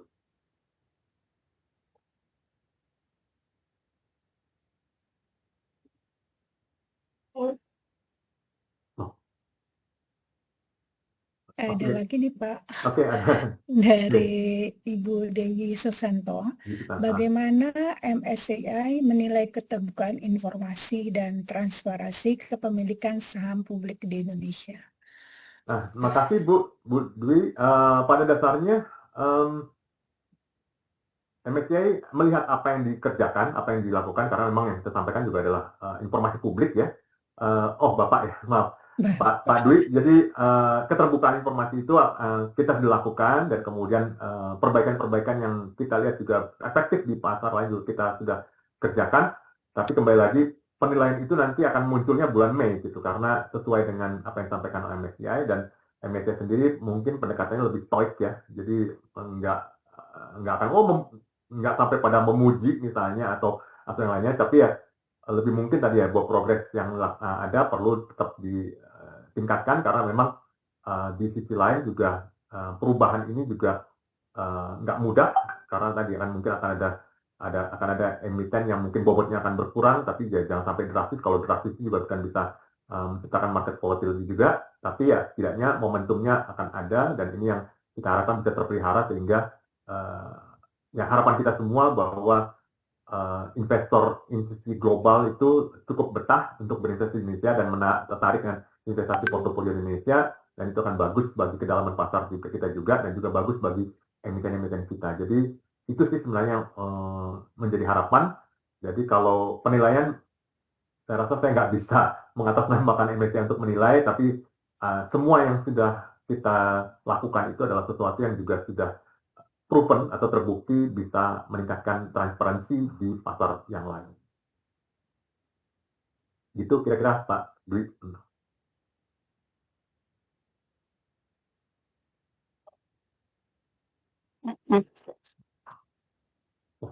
Ada lagi nih Pak dari Rini. Ada Bu Susan ini ya. Di mana kita bisa melihat daftar saham-saham Indonesia seberapa banyak yang masuk dalam indeks MSCI secara periodik? Informasi secara umum tentunya lewat MSCI, ya Bu Rini. Jadi memang kalau secara umum ya di terminal Bloomberg itu tersedia, tapi memang harus subscribe ya. Itu bisa dapatkan. Jadi lewat subscription, ya memang ada biayanya ya. Itu yang paling update, yang bisa selalu waktu ke waktu paling update. Yang namanya juga kita tahu bahwa MSCI juga for profit organization, jadi mereka juga memberikan subscription. Tapi bagi beberapa fund yang mungkin cukup besar dan informasi ini menjadi penting, ya itu juga bisa dipantau. Tapi di luar itu juga tadi saya sebutkan fact sheet yang secara reguler disampaikan oleh MSCI itu juga bisa dipatokan.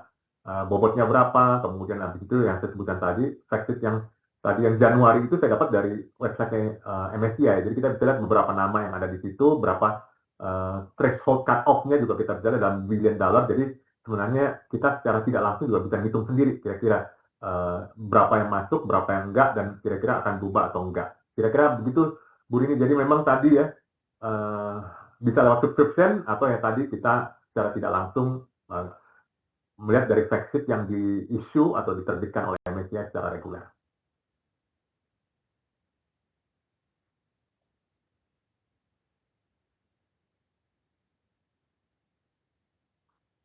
Ada lagi dari Pak Muhammad ya. Selamat sore, izin bertanya. Setelah informasi kepemilikan di atas 1% dibuka, apakah artinya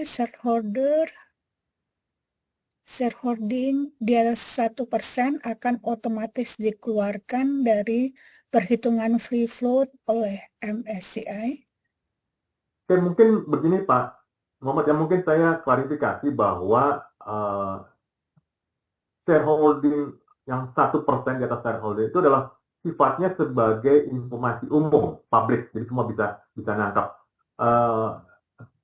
Jadi apakah akan dikeluarkan? Enggak, bukan dikeluarkan, tetapi itu menjadi bahan pertimbangan. Kan saya disebutkan bahwa seperti FTSE atau MSCI mereka, kalau cuma berdasarkan klasifikasi investor nggak cukup. Oke, kalau misalnya ada 1%, mereka lebih nangkep gitu. Oh ternyata emiten X misalnya, ternyata banyak nih yang di atas 1%-nya atau sedikit yang bawah 1%-nya, berarti kalau dikurangkan dengan controlling maka akan bisa ketemu kira-kira true market size-nya akan berapa. Jadi sebenarnya ini bukan jadi penentu apakah masuk atau keluar, tapi lebih seperti informasi publik yang bisa digunakan oleh siapapun untuk mengambil keputusan.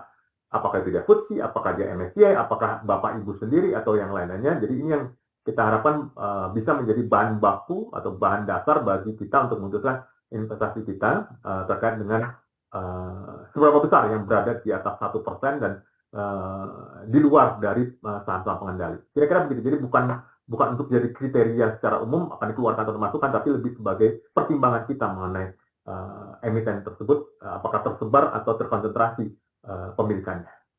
Gitu.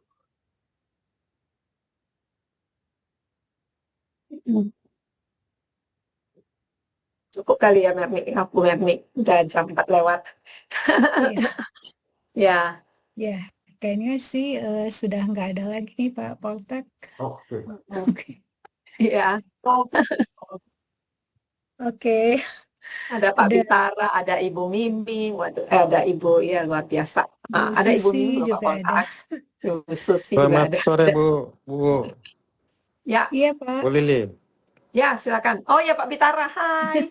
Izin tanya, selamat sore Bu. Ya. Selamat sore okay. Pak Poltak. Selamat sore Pak. Masih boleh ya Pak Poltak ya? Boleh. Siap. Terima kasih atas presentasinya. Cukup bagus dan luas Pak ya. Pertanyaan saya sederhana aja. Kasus MSCI ini kan kemarin waktu bulan Oktober, kita terus terang aja sampai di rootnya BI jadi Mundur. pusing Pak ya. Ya. Mundur apa gimana, nggak tahu lagi Pak ya. Iya.